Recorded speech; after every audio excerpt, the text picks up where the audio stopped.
Welcome back to another episode of the Heroic Nation podcast. So here we go. All right. Delayed a week, but we're back on schedule. And hey, that's just life sometimes. And sometimes things get busy and things get unavoidable. And there you go. Right. All right. So what do we got going on? I'm not going to talk about too much today because our podcast ran long, but it's a really good one. Actually, let's just get into it. All right. So this is a conversation that I had with Eric Reynolds. Eric is known on Instagram as Keto50. So that is Keto, Keto, 5, the number 5, FIVE, and then O, the letter O. Okay, so Keto50.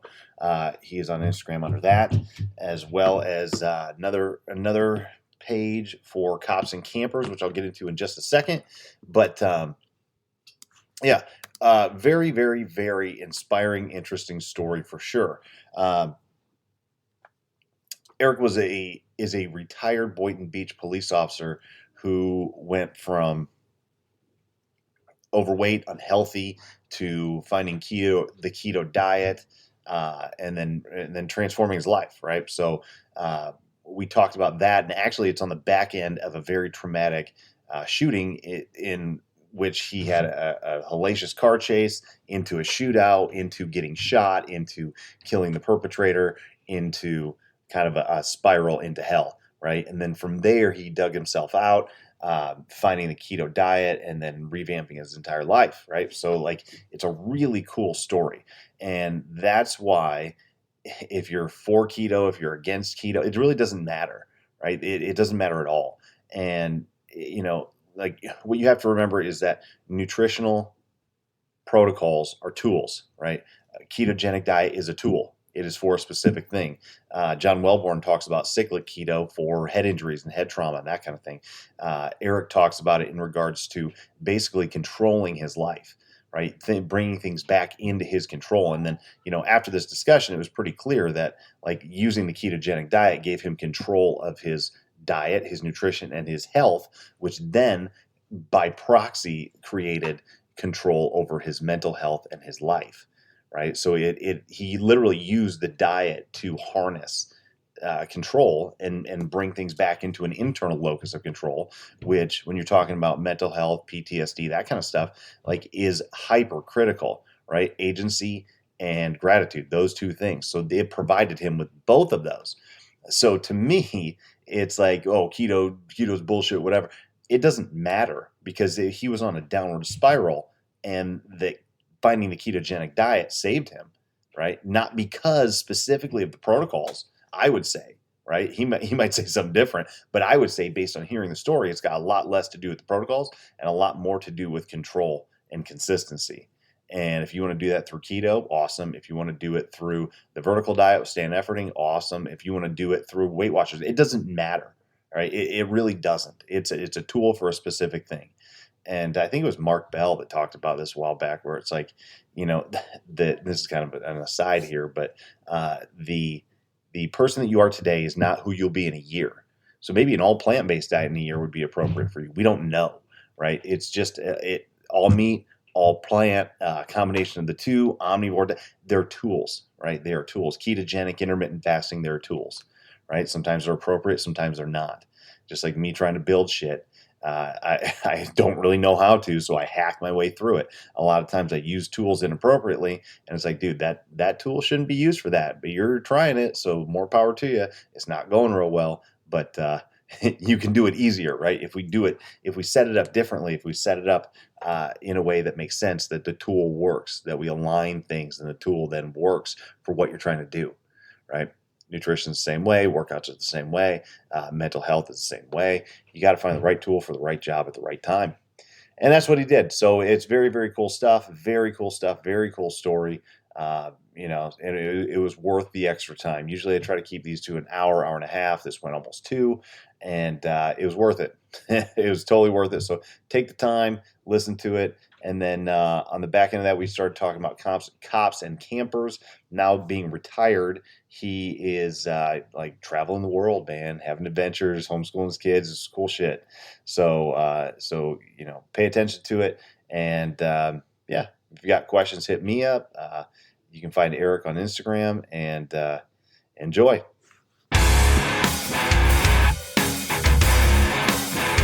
Done that Yeah, I lose track sometimes, and I'm like, I'm not trying to like big time. All good, man. All good. Dude, thanks for jumping on. I appreciate it. No problem, man. You caught me at a good spot. I got good Wi-Fi till next Friday. We go back to Alabama where our camper is, and it's shady there. I got to find different places to go, different buddies I've met, other military guys that they don't want to be bothered all the time. So I got to time it. Yeah, you think Elon Musk would have invented something that would take care of that by now? Wi-Fi shouldn't be a problem. It's a little pricey. It should be free. Come on. Yeah. Cool, man. So where are you right now? Like, where are you located? Right now, we're at the family compound in Boynton Beach, Florida, where I was a cop. So it's like brutal to be here. I hate coming back here. It's my wife's family. It's her house. We got family that lives in it. So we come back and visit. And it's my big fat Greek wedding. So I'm going from camping life to, and they're all Turkish. So it's like Turkish being spoken everywhere. And then I hear Edik once in a while will pop up. So it's just a train wreck. And it's 18 years. I still haven't adjusted to it. I was just saying yesterday, I was driving around town and man, everywhere I was, man, because I don't drive around this. It's been 5 years since I've really driven around that city. And it's every corner, dude, every freaking apartment complex, everywhere, dude. It's just, I'm like trying to think. I was really trying to tell my kids the good things. Like I helped a guy break his window to get his keys at the CVS over there. I was nuts, man. It's just it's sad, and that's why we don't usually get together from the same department a lot. We share the same trauma. I'd rather go meet a guy that doesn't have the same trauma, and somehow we bond over that. It's pretty crazy. Yeah. So funny story. Where I work now is I'm on day shift a little bit further north, so it's not the same kind of busy. So like when I worked it was like typical shit, like shootings and pursuits and like all the stuff that every city has. I'm bringing my daughter back from a track meet when we went through the south end of town. And so I'm there, and very rarely do I cruise through that end of town with the whole family. So it's all of us in the van cruising through, and I'm like, all right, you guys are about to get the tour. I threw a dude off of that porch. I chased a guy down that alley. We had a shootout in that. I shot a guy over here. And my wife was like, are you kidding me? I was like, what do you think I've been doing for 17 years? Hanging out with my buddies sometimes, but not. Yeah, I could tell you the diners too. Don't get me wrong. Right. But... And that was on one stretch of road. That wasn't even the whole. Yeah, I did a video yesterday. I don't know if I'm going to put it out there, but I quit drinking like almost 2 years ago. And I started getting into gummies to help me like relax at night and go to sleep. And I had this big plan of starting some Rasta 50, the police gummy bear line. And True Leaf didn't want to hear from me. Cure Leaf didn't want to hear from me. So I'm like, probably gotta have to find my own farmer or something. But I was at it's called Move, and it's like a marijuana shop. So I'm like, it's crazy. I'm buying weed in the city where I was a cop patrolling, where we used to bust people all the time. And next door is a pharmacy. Old pharmacy, privately run business. And 2001, when I first started in January, within a week, they had a burglary there, and they caught the guy inside because his car was still backed up. And they brought K9 in because he wasn't coming out. And as soon as they entered the door, shots were fired. And our K9 officer got hit in the hand. He dropped the leash. K9 runs in, door slams shut. Other backup cop pulls the cop that shot away. And then they hear an extra couple of shots fired inside. And then it goes silent. And they end up calling out, trying to get because they ran the other K9 guy to the hospital. Now they got to wake up whoever else can talk to the dog. You know, we're only a small department, 160 people. So we had to call like, wake up, Brian, get out here. And dude, they ended up throwing some tear gas inside to try to chase that dude. And they freaking caught the place on fire. Oh, man. And they fucking killed that dog. And on the autopsy, the dog, turns out I guess the dog fucking started chewing on the guy. And the guy tried to shoot him. And he shot himself because there was a bullet graze on Duke going up his neck, and they found part of the guy's whatever he was chewing on in the dog's stomach. So he was silent because it was eaten. Yeah, that's why he wasn't answering anybody's calls. So that was like my first introduction. The dog died at a police funeral. You know, because when I started, I was a CSO. I did traffic and helped out to get my foot in the door, and because of weed, it's funny, it's come full circle. But I'm talking on this video, I'm like, that's the pharmacy where we lost our first K9, and this is where I'm going to go buy some marijuana because I'm a retired cop now. It's just such a crazy, weird world. But the trauma, like you're saying, dude, one stretch of road, I don't think there's an area that there was, even the rich area, golf course, golf cart accident. And there's always something. Yeah. So, No, yeah. I wouldn't change it, but same. I definitely would have done things a little bit differently along the way, though. Yeah, maybe some, but yeah. Health wise, I don't mean, yeah. stuff like that. But. Cool. Let's segue back. I want to go back a little bit. Okay. Tell me about a little bit about your background and like pre-law enforcement stuff, and then we'll get into like law enforcement and your career, and then how you exited. Okay, so pretty much I'll say it fast, but there's a whole show in itself. So my mom is Detective June Hawkins from Miami-Dade Police Department. She did 30 years down there, a homicide cop, hostage negotiator, gangs, robbery. She was super cop. She got started in 1975. She was Cuban female. That's where my mom and dad met and had me. He was a military guy. I grew up in Miami. So she becomes a cop when I'm 6, does that life. She has a couple boyfriends, couple marriages. They're all cops. They're all dirty, hairy types, guys you don't want to mess with. They're all Vietnam guys, right? And they're all freaking traumatized. So they didn't take no shit. And those guys are also my football coaches. So my dad wasn't around, but I had enough dads teaching me how to be tough, right?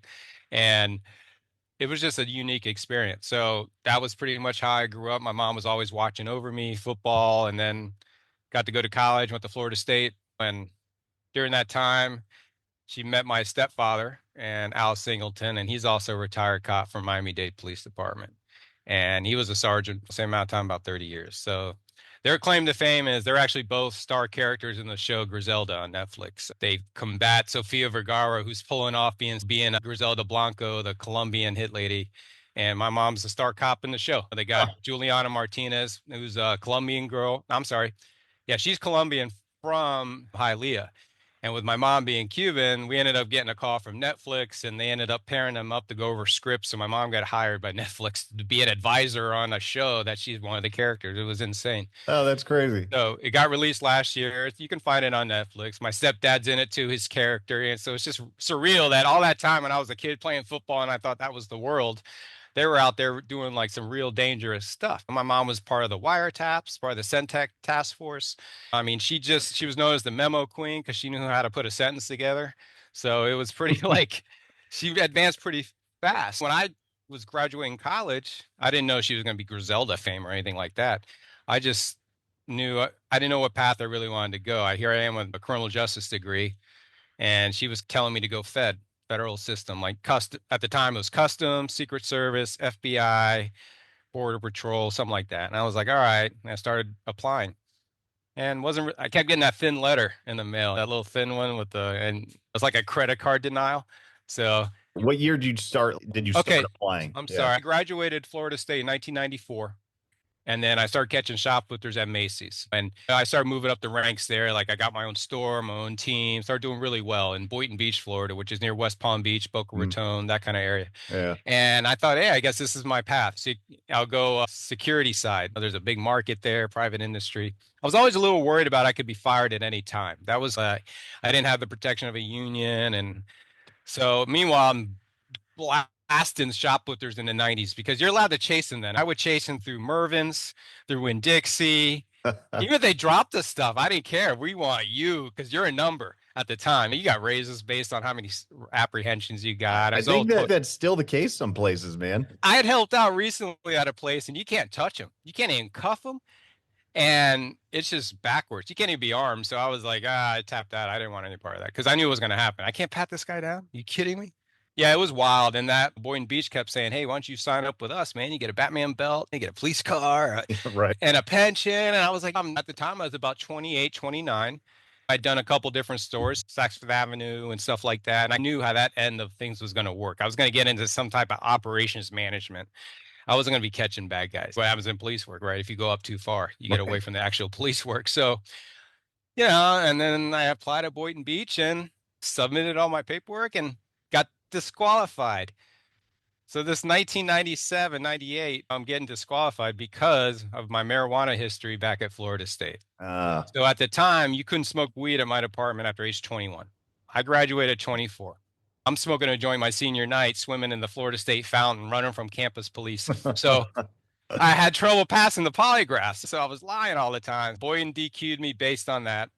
So I started applying at different departments, even my mom's own department.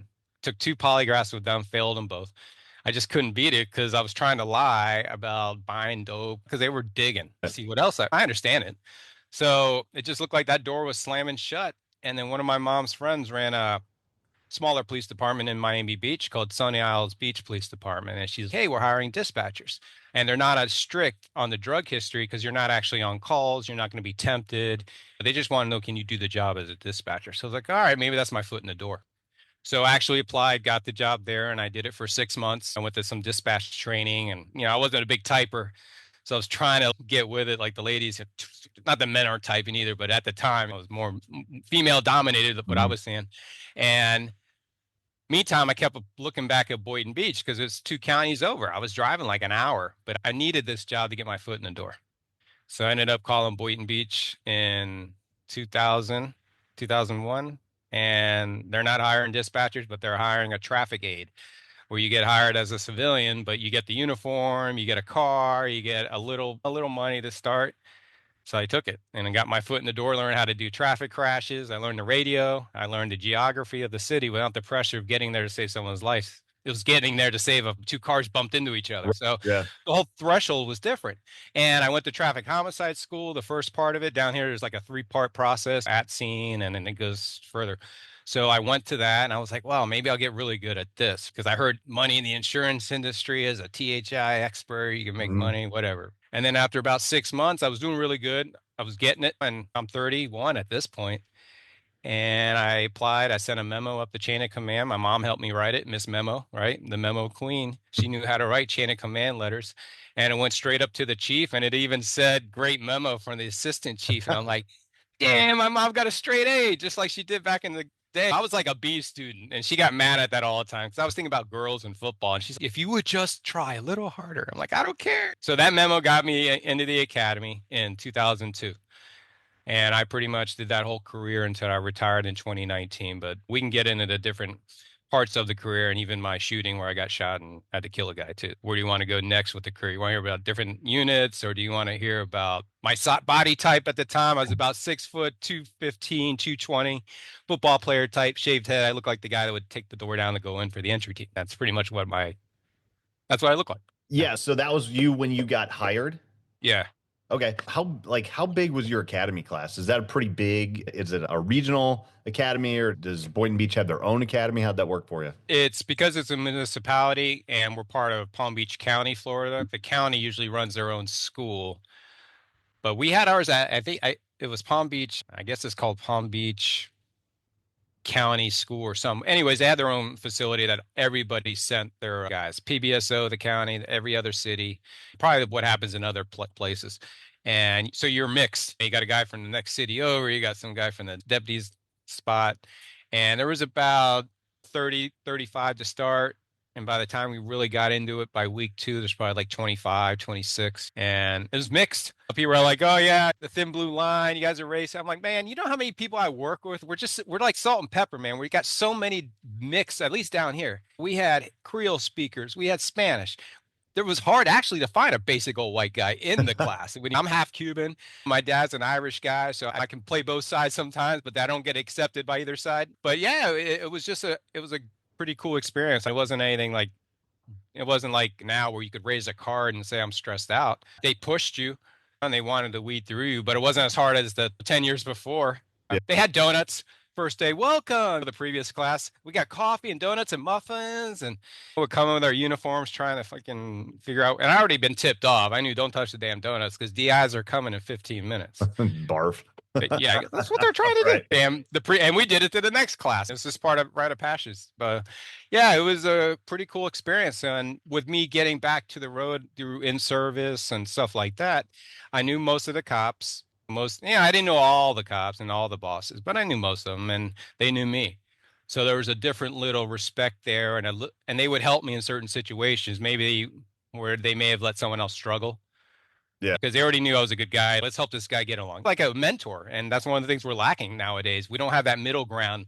It's like you're really good cops either get the D bureau, get promoted, and then you're stuck with this mix of rookies disgruntled guys that can't get anywhere, or guys that have been burned because they were doing too good or interrupt or screwed up command staff's path.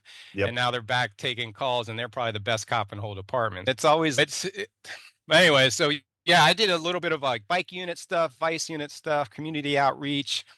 One of the best things I did was monitor kids on probation, like first time offenders, like 2 kids break into a house, commit a burglary. One kid's a career thug. He's going away, but the other kid's maybe it's his first time. Yeah. So they'd slap restrictions on him from curfew to going to school to just doing his chores. It was crazy. He wouldn't really say doing his chores, but doing his household duties, the court ordered from the juvenile judge.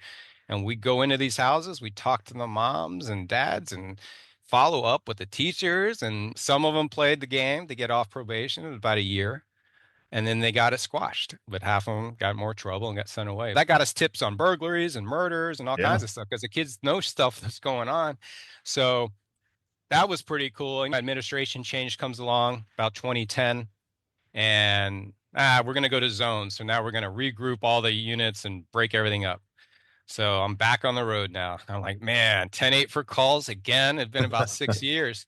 I'd helped out and done overtime details. This is strictly, here's your zone. Get ready, bitch. And I was like, and I liked working the road. I didn't like the politics of the road. Like, we're always understaffed. If there was any extra, a guy went home because he's burned out. So he burned time. There's always that cycle, right? And I never got any time in the beginning. I mean, I just let it accrue. So now I guess it's about 2011. I started thinking about FTO, getting promoted, D bureau, like getting out of this area. I've already done some of the other stuff.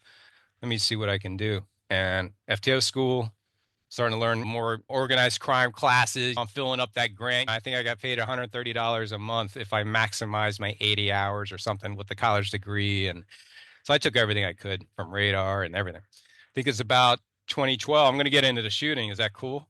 Yeah, that's fine. Yeah. All right, because that it can get crazy when we get into it. So 2012, it's a regular day. I'm on a 9 to 8:30 shift, so it's like a mid. And I had enough I was a senior enough, so I could leave early, burn like 3 hours at the end of shift. So I had it worked into a 9 to 6 instead of 9 to 8:30. You know, that 12-hour shift, we always did 11 and a half because they figured out how to scam us out of overtime. We voted on it when I was a rookie. I didn't know then. So I'm supposed to be there till 8:30, but I always played basketball on Tuesdays, and I was number 10. So I'd already put in time. I'll be there, fellas. And it's about 5 o'clock. And they sent a bolo out for a bank robbery in the city right next to us. And it was Delray Beach, directly next to Boynton. And it was a black male, handgun scene. He had some type of a mask. Oh my God. Imagine he had his face wrapped up. But he would have been able to do that a few years later without any problems. Yeah. No so issues. Now he runs. I know 5 years later, 10 years later, I'm walking into the bank with a mask on. Going, what the heck? So he flees, and he was wearing white boots too. I just remember, white boots, and he fled in a white Crown Vic. I'm sorry, a red Crown Vic with a white top. So it's like a hoopty or something. I was thinking, that's like a classic bad guy move right there. I'm like, am I watching a freaking Clint Eastwood movie from the 70s? So he leaves the scene, and they don't know which direction. So obviously we have I-95, big highway here. We have US 1. We got side streets. He's in another city, really. And I actually was talking with another officer the other day at breakfast who just killed a guy that came at him with a machete. And he's off on light duty evaluation before they rush you back. That's a whole nother topic. And he was there with me that day because I forgot, like, it's what happened on 9/10. Before 9/11, you don't really remember. Well, he remembers because he was part of the whole shooting. He was like, dude, we were sitting under the tree talking, and then the bolo went out, and he goes, I went to Ocean Avenue, and you decided to go to Woolbright. When I went to Woolbright Road, which is a road that connects the beach going more westbound to the rest of the city, I see a red Lincoln Town car coming over and has a white top. Not uncommon. We got a lot of old timers in this area and a lot of gangbangers. So he comes over, and I said the other day when I passed him, I was trying to look in the car because I had to turn around. I had to make a complete figure 8 or something to get back by the time he went the other direction. So I pass him, and I see his black hand on the steering wheel, and his fingers are tapping. It was just like this. Looking back, that's one of those things. That's when my trauma memory started. It was like, doink. Remember this moment. He had a big ring on his finger.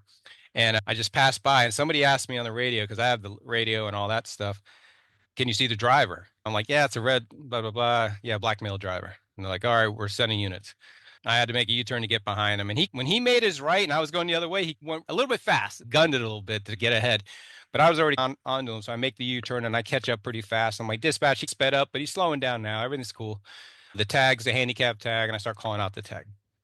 We didn't have a tag. So handicap tag, Lincoln, maybe it's not the guy, black guy. And it's close, but not enough. And he stops. I didn't hit my lights. He just stops right in the middle of this 2-lane highway. So I'm like, dispatch, he just stopped now. So now I hit my rear lights on to let traffic behind me know, hey, this guy, don't crash into me. There's about 4 seconds, dude, 3 to 4 seconds where we're sitting there and he's just sitting here.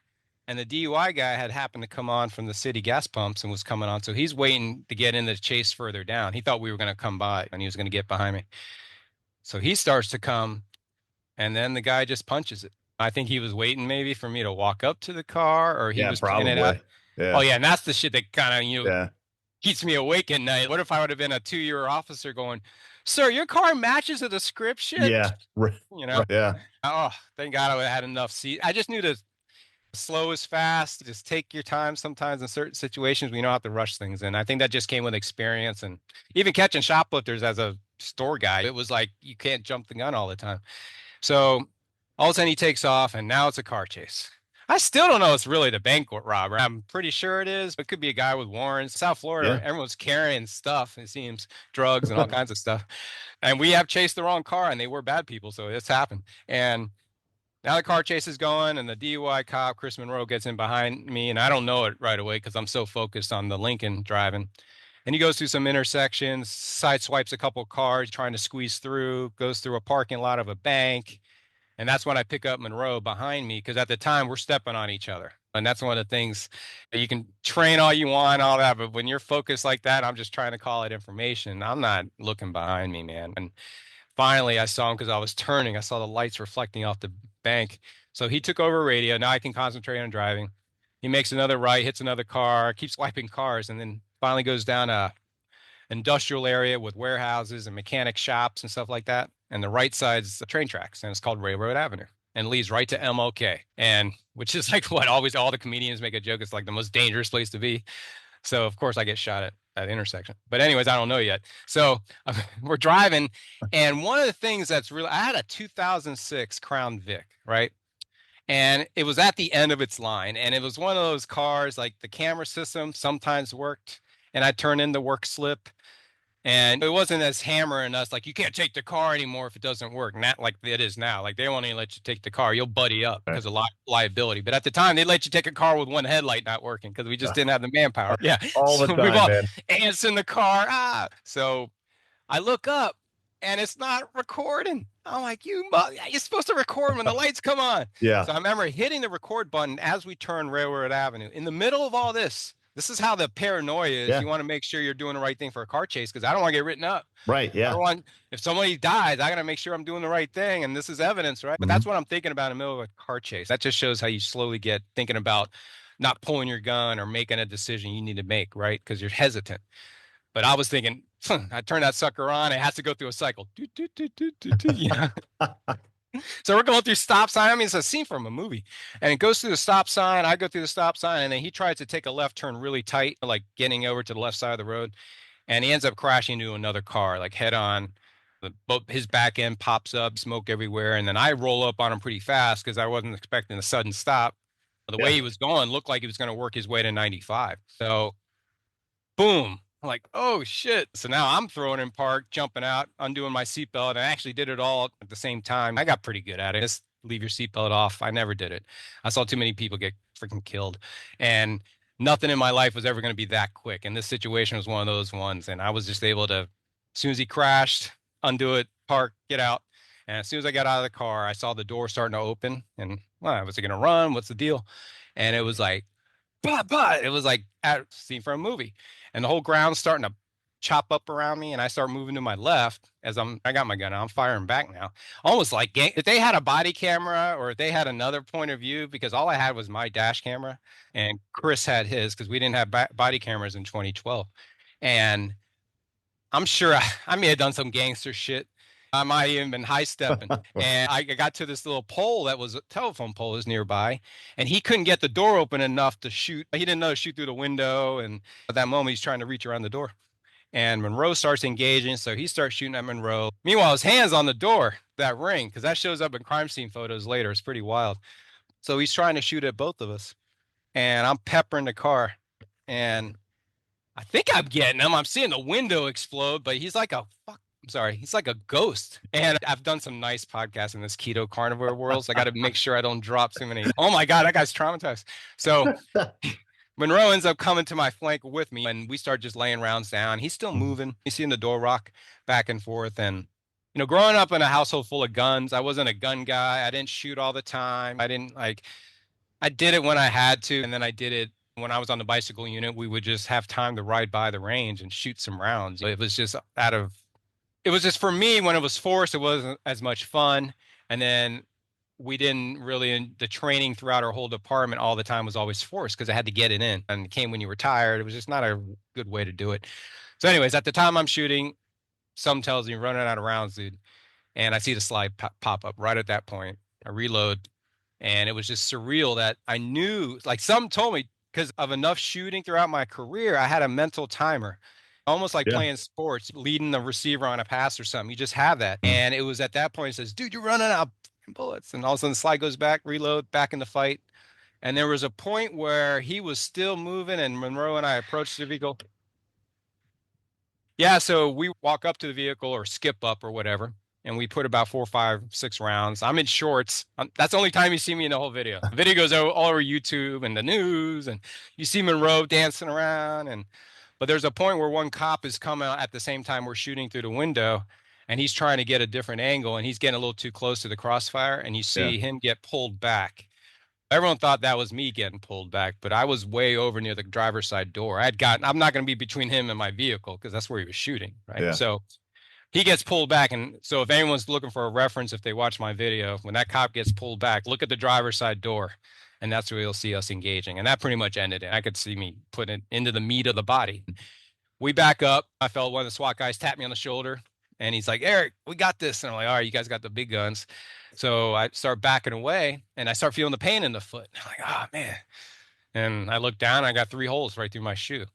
And then I also got a bullet hole through my right shin that grazed right by the shin on the outside. So it just missed my shin bone. Yeah. Which that one would have taken me out of the fight. The one on my foot, I would have been in the fight on one leg is what I was saying. It would have snapped right there.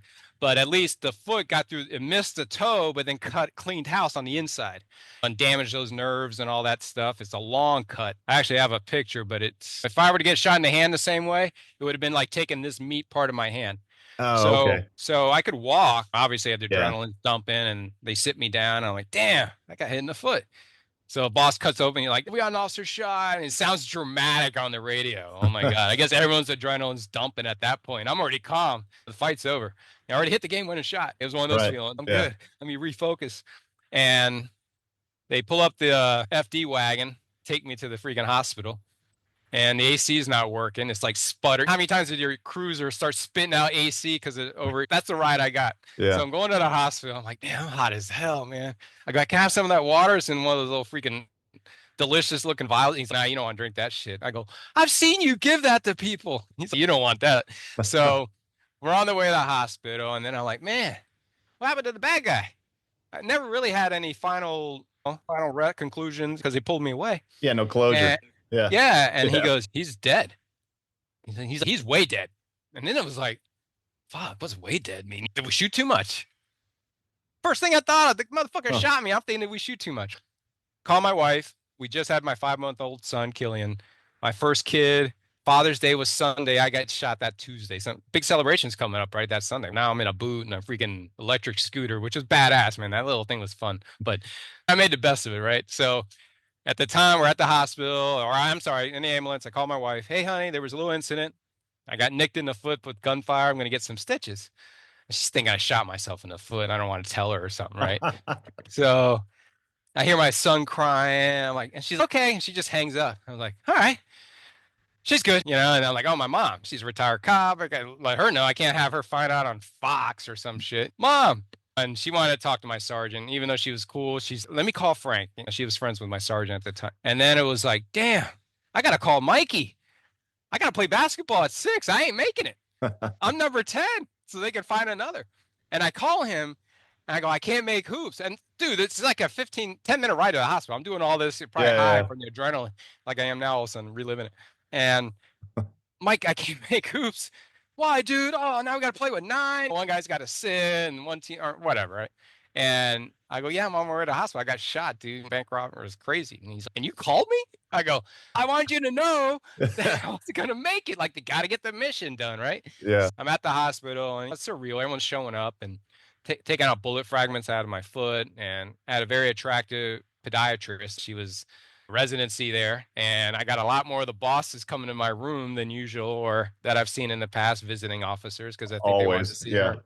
Oh. Oh, really? How you doing, Eric? So that was fun seeing that. We always had that fun little look. And my wife was there. They went and got my wife and brought her with my kid, and that was the worst thing we could have done, because my kid wouldn't stop crying. He felt the tension. He's a Mhm. breastfed baby, and at the time, 5 months, I'd already already got in trouble for taking him to the Marlins game. Opening day 2012 of the Marlins. We bought a stone for him. I had season tickets, and we took a 3-month-old to opening night, and the freaking jet airplanes and the Florida Stadium has opening walls. It was a nightmare, dude.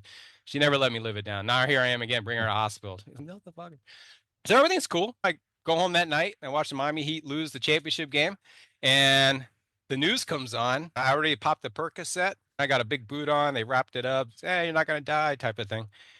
And I remember I had made a real, like, a triple vodka. I'm like, oh, I'm gonna enjoy this motherfucker. And the news comes on, and it's like, tonight at 11, another officer shot in the line of duty. Done. And we had, actually, that period of time, there was like 3 or 4 cops around us that had been shot in different situations. And so it was the hot topic. And they loved us then. They didn't, so it wasn't like 2020, flipping police cars. We hate you guys. Right. And so it was, holy shit, that's me. It's surreal. And then I start thinking, man, they're going to release my name. I got a kid at Mhm. home. And then all the other shit starts to creep in. So 2 days later, they take us to the therapist. Hey, Chris, haven't seen you since. I sent you a text saying, hey, you good? And vice versa. And that was the only time we ever talked with anybody. It Yeah. was together. And are you guys good? Yeah, we're good. What happened? Going over the whole what we saw from our perspective. I'm not saying it wasn't any good. It was good. I just wish, looking back, we had more of that. And I think it should be more of that for not just a shooting that you're in. It could be a death of a child. And we try to do these after action meetups when guys get in, they throw some stuff out and come see me. Eventually that door shuts and we move on to the next trauma that we're going to endure. Yeah, it usually takes So, about 5 minutes too. Once the departments check the box that, yeah, we did it, we offered them, and then it's like, yeah, yeah, all right, we're done. Moving on. What do we got next? Yeah. I'm like, man, I got time off. I don't have to come back and work the front desk and take stupid cell phone reports. Oh, I just found out all those cell phone reports that I took, and I used to make up case numbers because people needed them for insurance. Nick. They never pulled them. So they're fake. Just let all you people know there's no such report. So yeah, I was scared about doing that shit, but I got to be at home for 6 weeks with my son. And at about 6 months, he starts to be a little bit more interactive, knows who dad is. Mom was Mm. breastfeeding. That's all he cared about, was those things. And it was very therapeutic for me to be at home with this little guy. I was 42 years old. I was right in that median range of officers that have been killed. I've read those FBI statistics. I actually was reading it like a couple days before I actually got shot in 2011. It was the 2011 statistics of cops that got killed, and it was case synopsis of what happened. And then it had What like month? a What month in 2012? Do you remember? me? Yeah, Oh, June 12th, June 12th. Okay, 2012. June 12th. It's actually the same day that OJ killed Nicole and her husband, and the Pulse nightclub shooting. It's all the Oh, same no June 12th. shit. June 12th is haunted. People told me it's the day of the devil or something because Well, 666 is in there. I'll tell you what. My first shooting was also spring of 2012. I don't remember the exact date. Uh, Oh, wow. but yeah, that was the same exact time frame I got into my first shooting. Yeah. Oh, wow. That's wild. Yeah. You end up I started doing some physical therapy on the foot. I didn't need a surgery at that point, but it was just nerve damage. I couldn't feel a lot. And I'm like, I didn't think about getting out of the job. I played a lot of basketball and worked out. Even though I had a belly and drank a lot, I was still very active. I was still better than all my other guys, most of them. You always have your top 15, 20% of your department, and I can't mess with that guy. I'm just got to shoot him. And, but the rest of the guys, I felt pretty, yeah, I can handle myself in different events and different things. And the big moment was when I went back to the road 3 months later, and now I'm in the car and I'm back in the game again. And first couple calls, it's like catching your first pass or something, or making your first layup or something. You're just trying to first traffic stop all over again. And I was a traffic guru, dude. I used to do traffic all the time. But now traffic stops are a little bit more, because I'm thinking about that dude that when he stopped in the middle of traffic, right? So now you're like, well, be a little more careful with this. But there's 3 or 4 dudes riding deep. I'm going to call a unit over before I pull the stop, rather than pull the stop and then I'm screaming on the phone, fucking send unit. So I started working a lot more smarter. And but every call was just freaking intense, man. Like I told this the other day, a basic alarm call that we got. We find an open slider on the back. It's cracked open, and there's a bicycle there. Good cop. Hey, burglar parks his bike behind the house, goes in. There's a fucking dude in there. Get ready. Yeah. Turns out it's the owner's bike. He leaves the damn thing open for the cat. So we searched through the house, which is always weird to go through someone else's house you've never been to. It's always this weird, oh, those curtains suck, or whatever. You're just going through this fucking weird scenario. But anyway, searching the house, close it out, no paperwork or anything. But I couldn't come down, dude. I was like, oh my God. And then a couple days later, a shoplifter took off from a local store. I love catching me some shoplifters. I went back to my roots, right? So I'm flying down there and he passed me on his bike and everyone's like, there you go. So I go chase him down. He ditches a bike, hides in an apartment complex. And I just read those FBI studies, how a cop got killed chasing a shoplifter. It's kind of similar situation because the guy was wanted for something else, not for the stealing Gatorade. Yeah. All this in my head. And I'm coming around corners. I could have waited. You can't turn that shit off. You want to get the bad guy sometimes, right? And it was a shoplifter, I'm thinking. So I come around the corner. There he is, bladed against the wall, trying to hide from me and get on the fucking ground. So he's starting to move around, and then he puts both hands in his pockets. And then it was surreal, dude. He pulls him out. I could tell he didn't have anything in his hands. And then I just rushed him. I got him to the ground. Yeah. And forced him down, reholstered, handcuffed him. And I remember asking, dude, why did you fucking reach in your pockets, bro? Yeah. Dude, I'm scared. I've never had a gun pointed at me before. And I was just getting my ID.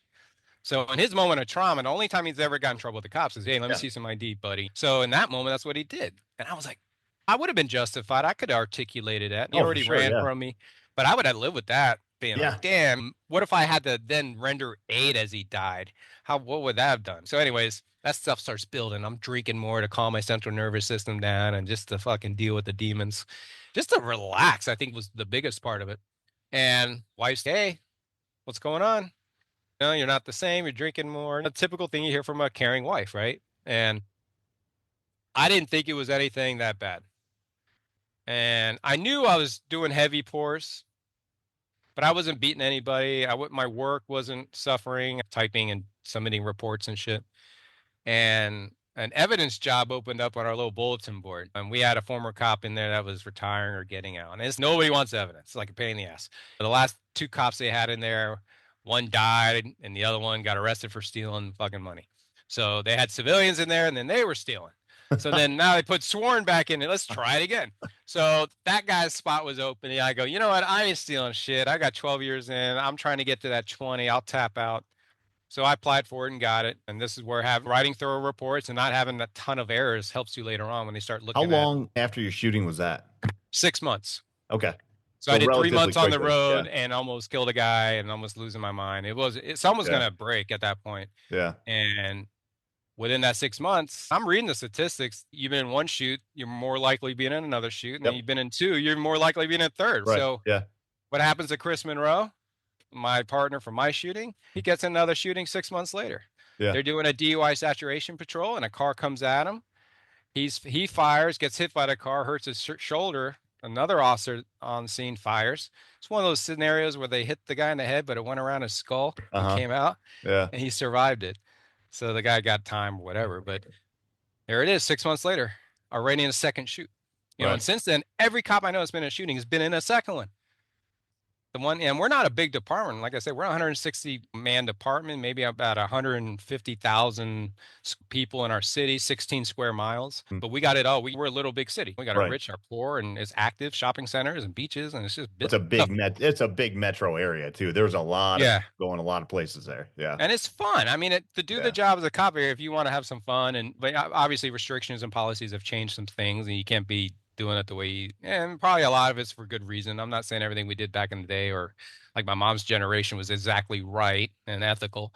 But anyway, I'm in evidence, get that, and I'm just kind of, all right, I can breathe now. And My wife's not complaining. I'm working a better schedule. I have a second child. I'm a second son. We move into another neighborhood, get further away from my city. I'm feeling better. Still drinking though. I'm a big sports guy and I gamble. Let's throw 50 on the game and drink myself to death, and then I'll blow it later when I'm drunk on poker for some reason. So I was in this whole freaking thing. And a new chief comes in.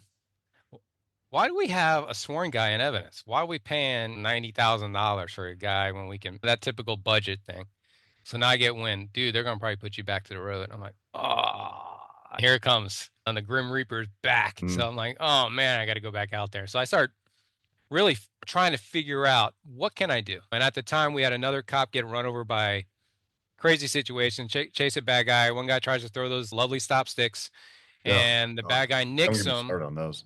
Yeah. I know. It knocks our cop into the path of the police car. The police car now runs on top of my buddy Jeff. But he slows down enough that doesn't kill Jeff. But now Jeff's wedged underneath the police car. Yeah. Bad guys chase all, now the bad guy's going, the rest of the night crew is going. They got the helicopter eventually. But they got to rescue Jeff. So that happened to Jeff. They ended up, what happened was the helicopter captured our dudes when the bad guy finally stopped beating the shit out of the guy. So then it turned into the Department of Justice came down and indicted 4 of our cops, buddies of mine. And it was one of those situations where if you were on scene, would you have lost your mind in that herd mentality of you might be trying to grab a guy, but then you throw in a couple extra shots. But when the FBI and all those, they're looking at the freaking helicopter footage with NASA cameras, it was just like guys were getting looked at for using their gun as they're punching a guy. So now you got like a felony battery or something. It was just a shit show. Yeah. So all that's going on. I'm seeing my buddies getting indicted. And so I lost it to one of my bosses. I go, man, I don't want to go back to road. What am I supposed to do if I try to get disability? And he goes, you need to go to EAP first. So he recommended, he's now a chief of police in New Mexico. He's one of the good guys within the police world that looks after the other guys. Didn't forget where he came from.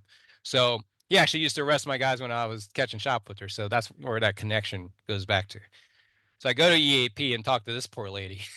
She's holy shit. You need to see somebody or you need to start the workers' comp process. This is where I get really pissed off, and I do get emotional because you go reaching for the help, and they send you down this fucking maze to get the help that you need. And I just need to talk to somebody. That's all I needed to fucking do. I didn't need pills. I didn't need to lose my job. I didn't need to be isolated. I just needed some direction to go with this. Ended up hiring a workers' comp attorney. I was really pissed off. I had an open file with my foot. It wasn't like I was making shit up. All right. Hearing comes. They make me break down in front of a room full of whole fucking lawyers to make sure that I need the freaking care. And this is 2015. And they finally sent me to their independent doctor. And he approves me to go start seeing a therapist. And turned out to be a psychologist named Dr. Mark Burnett in Palm Beach Gardens. And he sees a lot of first responders. And I'm not going to say, oh, he saved my life, but he really helped me learn how to dance with this. And first thing he told me is, Eric, is attacking your central nervous system here. You can be more hypervigilant. And you remember when you used to sleep really deep at night? You're not going to sleep that deep anymore. And remember how you used to be a little more comfortable out in public? Yeah, you'll be a little more hesitant. You're not going to want to go out as much. You're going to want to order in and just be safe. And we got it from here, is what he was letting me know. That's what my body was doing. And at the time, I'm not eating great. I wasn't doing carnivore, keto, or anything, really looking at my nutrition at all. I was drinking, and my wife's kind of healthy. It was rice and vegetable and some of that basic American diet and trying to watch my sugars and sweets and shit. And they kept saying, quit drinking. You lose weight. Your cholesterol's getting too high. And then 2016, for some reason, after I started seeking therapy and I won that case, they couldn't touch me really. So they let me stay in evidence. It did me a solid, which you don't get a lot of that nowadays. And I stayed in there. 2016, one of my best buds, Joe Crowder, canine guy, tip-top shape, was an Army vet, our class commander in our academy, dies of a heart attack jogging, 44 years old. And that was a bad one too, because I'm a fat guy and he's this in shape motherfucker. And see him in his casket, you're like, holy shit, man, I got to do something. I don't want to take pills. I've seen what the pill industry did down here with the opiate crisis and all these old people we flipped over to make sure they're dead and stuff. Whole house was filled with pharmaceuticals all the time, dude. And I didn't want to go that path. And I started looking into ketogenic because of a guy that lost 50 pounds I knew from playing basketball, and started understanding burning fat for fuel and getting off the carbohydrates. I looked at myself that I was just a big like fuel tank of unleaded, and I needed to go to diesel. And meanwhile, my body would work on all that extra unleaded fuel I filled up. So I looked at it that way, and I started using a lot more meat and a lot more healthy fats, avocado oil and ghee butters. And I started meal prepping. I started fasting longer, eating twice a day, bringing my food to the evidence job. And then within 6 months, I was down 50 pounds in 2019, dude. Started calling me Keto 50 in the police department. I started helping guys. I came from the whole Hawaii 50 stuff. And to go see Eric in Evidence, man, he'll help you lose weight. I helped one cat lose 50 pounds, and Keto 50 was born just out from the evidence desk. And started helping dispatch, started helping the girls in record. And then I got other department, a couple people here or there that are married to people. And then Facebook group chat, just kept it small. I wasn't looking to do anything with it except help people. And then I decided to retire. And it's like June of 2019. I'm going to retire my 50th birthday in October. I go, what a way to get out. I knew I wasn't going to stay for the drop. I knew I wasn't going to go for promotions and go to nights. I was way too attached to my family. I knew there was other things out there for me that I can do. And we were going to relocate out of Palm Beach County anyways, and living up in Tennessee or the Southeast, we knew we could make it work. And then she started like dropping these little seeds about selling our house and buying an RV or a tiny home that we could pull around. And I was not a camper, dude. I'm like, get out of here. I'm a suburban kid from Miami. You want to let's talk about a condo on the beach or something. So she's pushing this narrative. And then this is where it gets really cool is I get an email from 23andMe. It says, you got a relative that wants to connect. And I did 23andMe back in 2016 because I was curious about my mom's Spanish side. The Cuban side goes back to Spain. And there's some French and German in there. And my dad's side's all Irish and then Viking up in the freaking Nordics, right? So I go, great. I got Vikings. I got the Spanish Armada mix. And it's interesting. What? Even if it's accurate, I don't know. It seemed like it made sense, right? And now they got it and they're cloning me.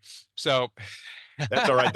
They're totally out of business now. It doesn't matter. That's what I'm worried about. Who's going to get my DNA that's out there? It's going to show up at my door. You've been replaced. And so it's an email, and dude, it was surreal. It says, hey, hello, my name's Dave Stull. I don't know anything about my birth parents. I did 23andMe because my adopted parents died. And I did this to find out some information about my health. And this came back. And it says, we're both brothers. We're both cops. And we're both in Florida. So because what had happened on my profile page, it had me in uniform. I wasn't like, if you're going to find me, you're going to know what I'm about. And then we can just stop through the bullshit right from the get-go. Either you're going to support me or not. And he saw the uniform and he said he chewed on it for 2 days because he's like, oh shit, I didn't expect this DNA report. And he's got no kids of his own. He's married to a woman that has 2 of hers. They're already adults. So he sat on it for 2 days thinking about, oh my God, this dude's a cop. And he could see Boynton Beach 2 hours away from me. He didn't know if he wanted to open up that Pandora's box. So he decided and sent me an email. He's like, if you don't want to talk to me, I understand. We'll never talk again. I'm like, you out of your fucking mind? I got a brother? My dad's been married 5 times, right? So I got all these half siblings, but they're all like 14 years younger. So they grew up in another state. Yeah. It's like cousins. That's how our relationship is. But this dude is my age. So we end up, I think it's a scam. Give me your number for the department. All right. Fucking FaceTime this dude. And it's my dad. It's my 50 fucking year old dad looking at me, right? Because he looks more like my dad than any of us. So he got that 18-year-old DNA we found out. I got the 19-year-old DNA that had already been vaxxed by the Air Force. So I think that shit was a little more tainted. So his shit was pure. So I was like, holy cow, Dave. I go, you look just dad. How do you want me to call him? Because you got a dad. Because he grew up 50 years with another dude. So we're doing all this crazy shit. And it's almost like a scene from a movie. Like, dude, where's my tattoo? All that crazy. What are you drinking? And he's Tito's. I go, I'm drinking motherfucking Tito's. But it's like the most popular vodka out there, right? So it's not that big of a deal. But to us, it was like, so we decided like, all right, we're going to meet up for a weekend. So we go meet up. We drive up there, bring my kids. And it's holy cow. And really cool. And he's been camping 10 years, already has an RV parked there. My wife's, oh, you've been camping, Dave. I'm like, oh, no, this is not a good sign that she's trying to push his narrative. And this brother shows up out of Mars or something. And So we go to my PIO of the department, who was pretty close with. She always looked out for me and helped me do some stuff when I was back on helping kids, and got me to interview on TV because I'd be the only guy that would talk. The guys, I don't want to do anything. So I go, hey, Stephanie, I found this brother is a cop in Orlando through 23andMe. It's insane. And she got goosebumps. And she's like, can we put this out on the news and Twitter? I'm like, all right, I don't care. Dave, cool. He's like, yeah. He's more stoic, reserved, typical boy he grew up different life. His dad was a Navy helicopter pilot. He grew up in San Diego, this guy. So he's wavy Davy. So he ends up, my PIO puts it out there. Bam! Shit blows up, dude. All of a sudden, there's a press conference. There's 40 microphones in front of us. There's Fox, NBC, all the local channels are there. And here's Dave and I come up just talking about finding each other. And it was awesome. And Dave said it best. Usually when we get together in these big events, it's something somber or something sad. It's either someone got indicted, somebody died. But this was actually a cool occasion. So everyone's smiling. It was crazy. It's like you're in a freaking bizarro world, because you can see the hungriness of the reporters looking at you, fucking looking for their break. So anyways, so we end up going on Fox News. We got interviewed on Fox and Friends one morning. We had our Class A's on. And so how does it feel to find a brother? And I dropped a Baba Booey on Fox News, and Howard didn't reach out, but he's a POS now anyways. But at the time, I thought it'd be cool to say Baba Booey on the Fox News. So anyways, we auditioned for The Amazing Race that fall. They reached out to us and said, we'd love to have you two brothers on the show. And I'm like, this is wild, Dave. We're going to LA. And they had us going out there in December. And then that COVID thing started showing up a little bit, and they deferred us to February, and then they never called us again. Within 2 months, they're flipping cars. I'm like, Dave, they ain't calling us, dude. We're done. I think we're out of the system. Yeah. But Dave been into camping, and he goes, you can rent a camper, dude. Try it out first. So I camped with him. Fell in love with it. Of course, they put me to St. Augustine Beach, Florida, so I could walk out the camper and walk right out to the beach. And I had my feet in the sand within 3 seconds. It was amazing. I'm like, so we just travel around, do this all the time? Like, we don't have a mortgage.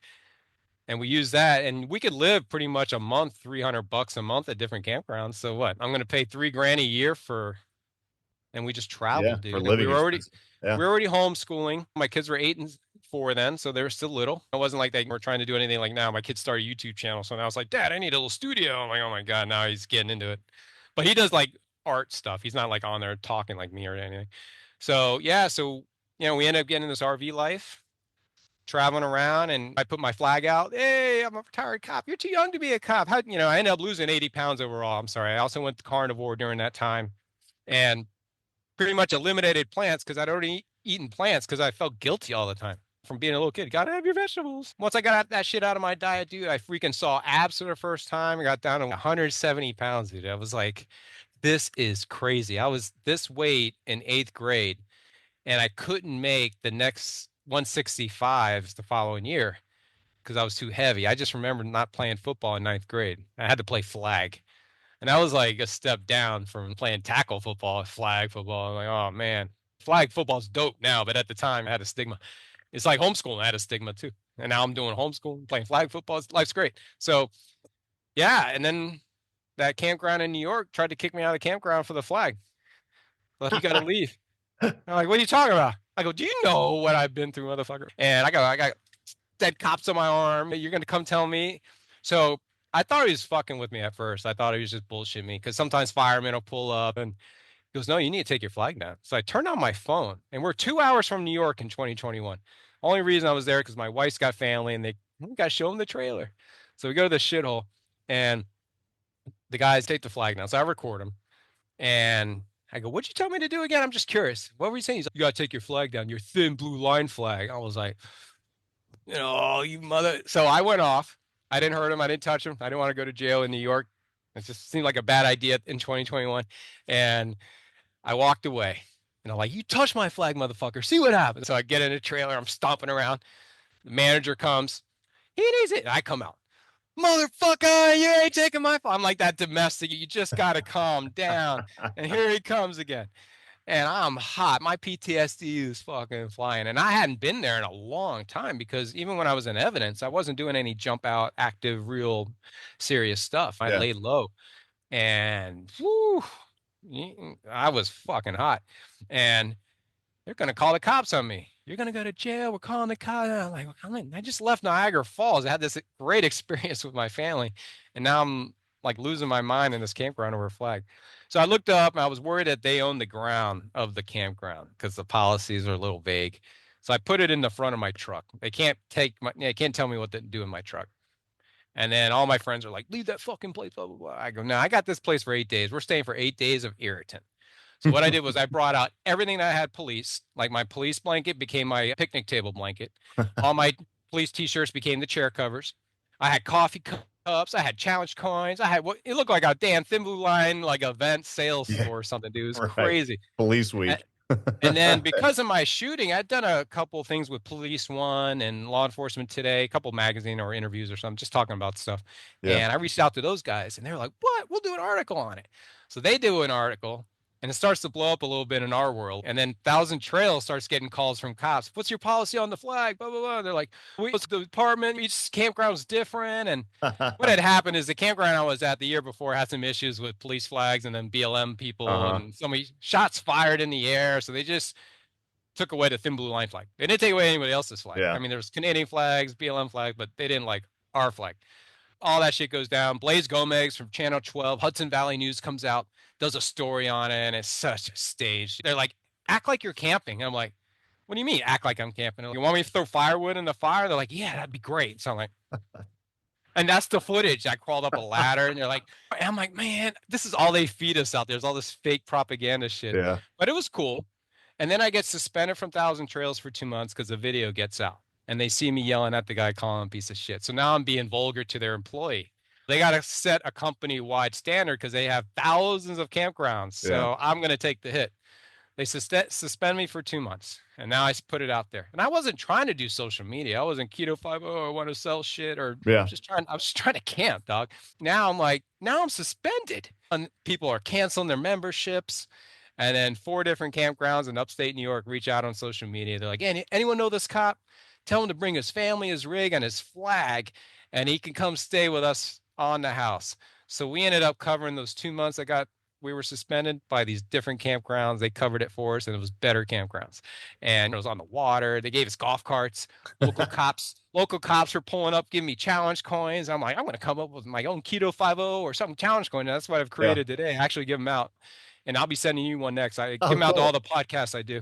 Awesome. It's starting to get a little expensive now. I'm starting to do more podcasts.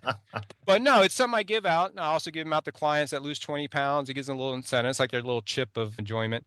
It was just such a great experience. And the first campground I was at, they happened to have a band that Saturday. And summertime is always fun at campgrounds. Everyone's like drinking and partying and de-stressing. And I was like, hey, Scott, would you want to have an event here? We'll call it like Cops and Campers or something. So yeah, let's do it. So we circled it in the following year and we had our first event there in 2022. We did a 30-minute documentary on it. That's on YouTube. It's called Cops and Campers. And one of my buddies, Patrick, was a film guy. He's also a retired cop. So he did it. We paid out of pocket and he did all the editing and put it together. And pretty much the way it works is we all get together like Thursday night. It's a meet and greet kind of thing at like a bonfire. And I joked around about I thought it'd be funny to have some guy with a Philly badge, Philly cop, and then you have a guy with a New York fucking badge. And then and that would break the ice. But I didn't even need that because they're already talking shit before you even get there. They've already, so I don't need name tags. Trust me. So it turns into this whole thing on Thursday night. You're just hanging out. Some guys are drinking, some aren't.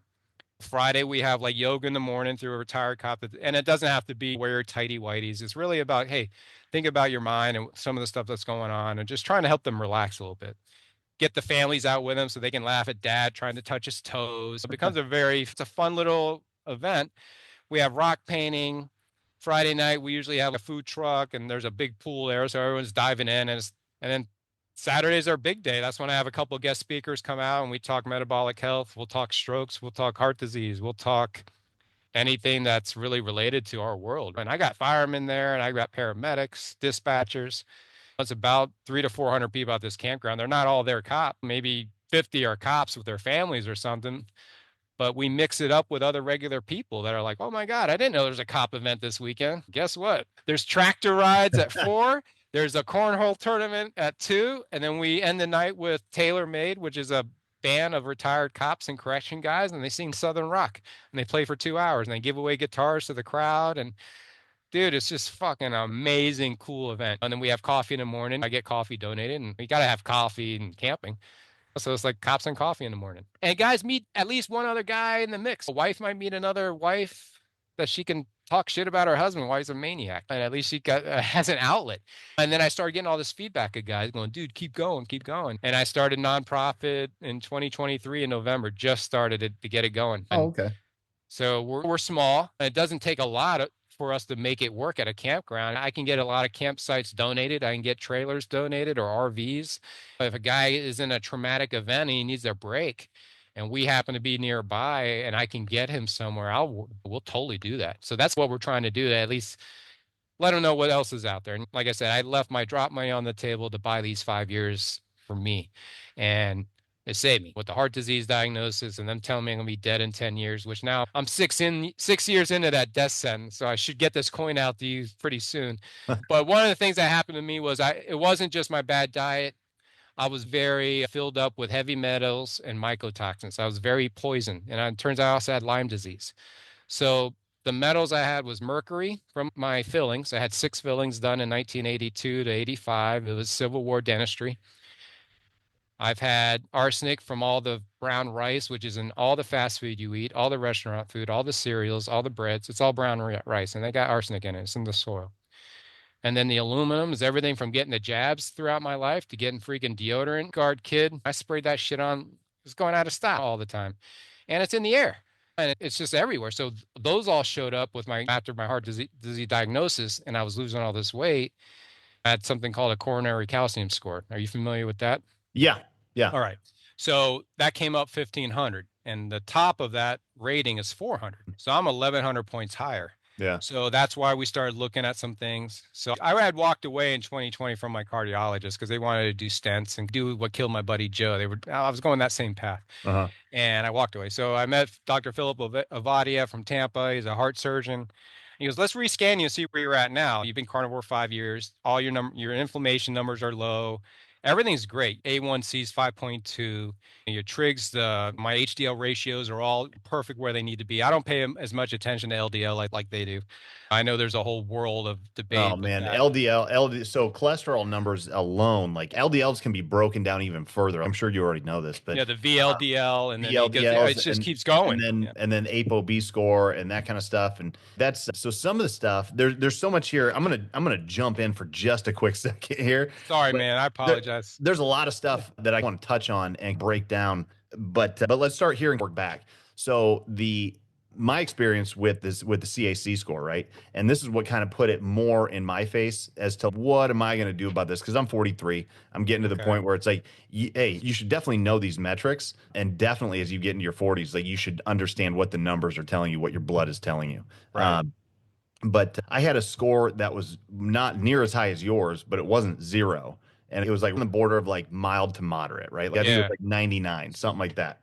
And it was like, okay, you're getting some plaques. Now, I was like, shit, dude, I work out all the time. Like you talk about the 15% of the department. I try to stay in like the 1%, right? And I'm like, I should be 0. And my doctor was like, yeah, you should be 0. So go get a heart scan. Or I got the heart scan. And he was like, you need to just start like really digging into the blood work. And that's where I was like, okay, my LDLs are high. My HDLs are also high. I have a huge family lineage of super high cholesterol, regardless of anything, right? It doesn't matter diet, doesn't matter anything. My family LDL history is through the roof. Right. And nobody ever knew why. And then I got my ApoB score, and my ApoB score was super high. And as far as what I know about that, that doesn't matter what you do. Like this is a genetic factor that like statins can control some, but you're not going to diet or exercise your way out of this. Yeah, and the statins aren't going to really help you long term, anyways. So you just kind of you got to manage your inflammation overall in your diet, and just eventually your genetics are going to get you if they're going to get you. Yeah, there's a lot to that. And my score was so crazy because we redid it, and it came back 4,100 in 2024. Yeah, that's insane. So now I'm being looked at like a dead man walking everywhere I go. Yeah. But with that though, so the CAC score, fill me in a little bit because I know only a little bit about it. That's showing the calcium and the plaques the way I understand it, correct? It's showing the calcified plaque. The It doesn't calcified show plaque. you the soft plaque. So what's happened is with all this testing of the CAC scores, you're having a lot of people with zeros having heart attacks. And they're like, oh, this isn't working out. Yeah. Because they're filled with loose plaque. And the that regular basic scan that you get is just going to tell you the hard stuff, not the soft stuff, pretty much. Well, I had the hard stuff the first 2 times and it kept going up. And I read some stuff on statins that it causes calcification. So I was like, Yes. I'm already calcifying. I've never been on a statin. So and I'm already against those guys anyway. So I'm looking for anything to dispute them, but I want science behind it. And I've been doing research, reading books. I'm no freaking scientist, but when your own life is on the line, and you got little kids that I don't want them to find me dead in the fucking bedroom or something. So you take shit seriously. So I learned how to read my blood work and stuff like that. I could write a search warrant. I could arrest somebody and take their rights away from them and know how to testify that in court. But I didn't know what LDL was. Right. So that's where I really got aggressive with it. And it made me better and smarter, more of a health advocate. So yeah, they redo the score. It's 4,000. And that's when we found out the poisonings through the metals, the Lyme disease, and heavy molds. My bulletproof vest that I wore would have mold on it all the time. We'd be trying to lay it out in the sun, spray it down with whatever chemical, God forbid, I was spraying on to re-put it on my body. And then you put the work order in and whatever. It was just, I'm South Florida, we're wearing polyester. I'm fermenting all day long, just a petri dish. So that was one of the issues with the mold. The evidence room that I was in, who knows, that wasn't toxic. They knocked that police department down and now they rebuilt a new one. So maybe that was part of it. Maybe guys were driving left and right through health insurance. They're like, we got to get out of there. Yeah, I kept going that way. There was nothing they could really do. I was worried about, obviously, like everyone else with the calcification, is there more soft plaque along with that calcified plaque? So if I'm such a high number, I was asymptomatic. I didn't have chest pains. I could still, I'm not running marathons. I was never a marathon type runner. I was more short spurts like basketball and football type sports. Right. So I was fine. And they're like, don't run any marathons. Trust me, I'm not. So I just do my own. I do a lot more resistance training, handstands, time under tension stuff to build my core. I realized how bad my core was. I never realized it until I lost the weight and started looking at it and really feeling the different motions, the difference between carrying a weight and carrying 2 weights, what it does to your overall body. So anyways, I started just really figuring, all right, you're going through this detox process. You had the fillings taken out. Let's go get another test. You should be lower or at least maintained it. So I had it done again in January and it's 5,600. So now it's up again another 1,500 points. So it's tripled in pretty much 5 years. Yeah. And I'm talking to these different doctors and it just seems to be because it's one of the arteries that's at the end of the trail. It just seems like it's the, how we bury our garbage. I've really let the body do what it's supposed to do. And my doctor feels that over the years with all that blockage building up, whether it was athletics, taking care of myself, or the stress of adrenalines every time that alert tone goes off, pumping, I've got collateral bypass, which means your arteries, they will reform new pathways. And I've got that. It's not like I got a all new big strong artery sitting there. It's been replaced like I'm some Martian, but your body will naturally do that because it's trying to survive. Yeah. And it sees it coming way before you do. So I think I was building up that toxic dump for a long time. And then once I cut out the garbage and my body started healing, I started fasting longer. I don't do 3-day fast or anything like that. Maybe I'll do a day, 24 hours, but I started getting into the brown fat in my body. I started getting through that teenage fat, I think is what I was burning into. And that's just filled with all kinds of 1980s glyphosate and all kinds of other toxic shit. There's not much. All right. So the big thing I ended up doing was getting the heart flow, which is another calcium score test where they inject you with dye. Yeah. And then they measure it at the right time to see what the restriction is. And that measures the soft plaque and that measures the hard plaque. So that's what I wanted. I don't have insurance, never had it after I left. I see practitioners that's cash based. I sign up for a family plan. Is that the same as an EMG? No. Or an I'm trying to think, EKG. I had one of those. It sounds like that. I can't remember what the name was. The EMG is the electrical thing. So I think it's an EKG with contrast. I think that's what it was.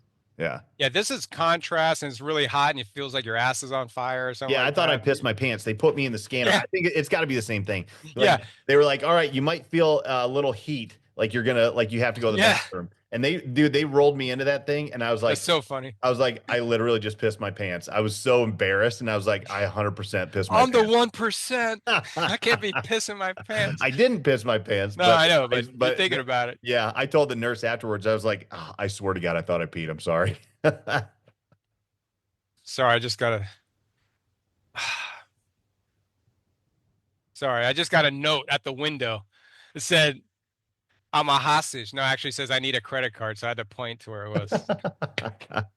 So, okay. So that was weird. I was like, what the fuck? I'm sorry. I got all sidetracked. What were we talking about? No, you're good. I'm talking about the The dye. or the dye. Oh, this one was called it's a CTA with contrast. Okay. And they met and it was doing this measurement. And since I don't have insurance, but Ovadia is really cool. He writes the scripts for me and doesn't charge me because he's interested. He wants to help first responders. That's all. He did 3,000 surgeries and realized he pretty much didn't need to do any of them. He just would have controlled what people were eating and the medications they were on. So he wrote a book called Stay Off My Operating Table. Well, this is my guy now. It's crazy. I did his podcast the year before, and now I'm his freaking patient. I go, is that how you do it? You get us on the show and scare the hell out of us, and then now we sign up, friends for life. So he was like, yeah, we got the medals out of you. Your score's still going up, and then let's do this heart flow. We'll find out if you got restrictions. So I'm part of Facebook as a group for everything. I'm part of the High Cat Club. It's like freaking 1,000 people that have crazy scores. But I see scores on there. Oh my God, everybody, I'm so glad I found this group. My score was 271. And I'm like, all right, just watch your inflammation and certain numbers.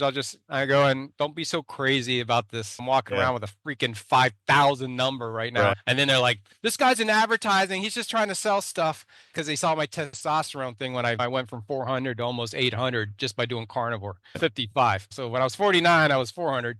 55 is 800. So you tell me what's working. When did you retire? How old were you and what year? I was 50, 2019. Okay. And I was about 6 months into keto, lost 50 pounds, and then I did carnivore when I retired. So giving up the stress, and then COVID and meat-based only, I lost all the freaking weight. And not only that, that would explain the testosterone score right there. So if you were 400 and you just retired or were just retiring, and then you get on better sleep, you're focusing on your health, you have time to focus on everything internal as opposed to all the external shit, that would make sense that I would at least go to 800. Like when I was working mid shift, so one of our night shifts, I was on till 3:34 a.m. and my testosterone score dropped to 120. And then when I got off nights, just going back to day shift, it jumped back up to 500. Okay. It's totally reasonable. Think about it. We're supposed to procreate, right? So when you're working nights and going against what your body's supposed to be doing, you're not going to be a very good candidate to mate with. So you're young are going to be weak ass. So you ain't going to get no action. But when you're well rested and you're eating and you got that energy in you, it's attractive, it's positive, and you are almost like a magnet. You attract more positive people and some negative that happens. But that's one of the things that happened when I started getting my mind with the diet and going into more of ketones feeding my brain than those sugar crashes that I was going through on the carbohydrates. Yeah, and then when I'm sorry to get back to the CAC score with them telling me I'm going to die, we did the heart flow. So I go to Tennessee, $1,500. It's funny. If I had insurance, it's $12,000. If I pay out of pocket, it's $15,000. What's 20% of your deductible off of $12,000? Wow, that's pretty close to $1,500. They're getting their money, people. All right. Yeah. Went ahead and it was $70 to start the day. So I went and did that and they did the whole thing. And the results are pretty fast. And it came back with the flow. And my worst artery, which is the Widowmaker, was 31% blocked. 69% flow was going through. So when you hear people, I'm 80% blocked, I'm 90% blocked, those are the people they want to stent up. They want to go in there and open it up. Well, I'm at 31. So I'm like, all the people you're stenting are 80 and 70 and above. I'm way down here on the flow. So I have no restriction issues. Yeah. Something else might get me, but it's not going to be that. And it's not popular amongst modern medicine. They don't like it. They think I should be on a statin that lowers my LDL is 239. Right? And total cholesterol is 331. And they want my LDL, under 40. Yeah. So I would have to lose 200 points off my LDL. What does dementia, does Alzheimer mean anything? What do you think is going on with our elderly? They're starving their brains. They're freaking killing them. So I was like, that's the only way to get my LDL down. And I don't care about my LDL to begin with, like we were discussing. So I look at the inflammation numbers, like 10 other, my C-peptides and some of the other stuff I look at. My body's operating great. I do have toxins. The Lyme disease is a bitch. I didn't know I really had it because I was heavy. I lifted all the time. I was always sore, always inflamed, but I thought it was alcohol. It's a combination of diet, the high carbohydrate, stress, and I was active. I played basketball 3 to 4 times a week as a heavier dude, and that beat up my body. I was carrying around way too much weight. A knee replacement. Oh, yeah, you're going to need it by the time you're 50, that whole thing. But guess who's doing squats now without any new knee? I'm not lifting tons of weight, but I could do a squat, dude. I can look at a plug and an outlet that I couldn't do when I was in my 40s without groaning or doing the one-legged Pena catching stance. So that's a name for the old guys. Yeah, it was amazing, dude. And it's just been this. I went over COVID. A guy I did a podcast with said, "Hey, you should go to school and get your like nutritionist license and become a trainer and help coach guys." So I was like, "Oh, I don't know a lot about that." So my wife tutored me because she's much more of the doctor nerd and knew how to pronounce all the amino acids. That I was like, "How do you say that?" And I really took a deeper dive in it. And I still learn it all the time. There's new information coming out, especially in our world of people losing weight. But one of the things I'm really worried is our cops, because of the statistics that are coming out, not only the suicides, half of us die within 5 years of retiring because we're fat, sick, and stupid. And then you're working so hard. You got to get money for the insurance. You got to pay your house off. The cop that I just was saying that killed a guy that came at him with a machete, he's got 5 years of the drop. He's already had cancer where they took his colon out. The department's not looking out after him, giving him like, you're in charge of fleet maintenance, even though he used to do that with the city before he was a cop.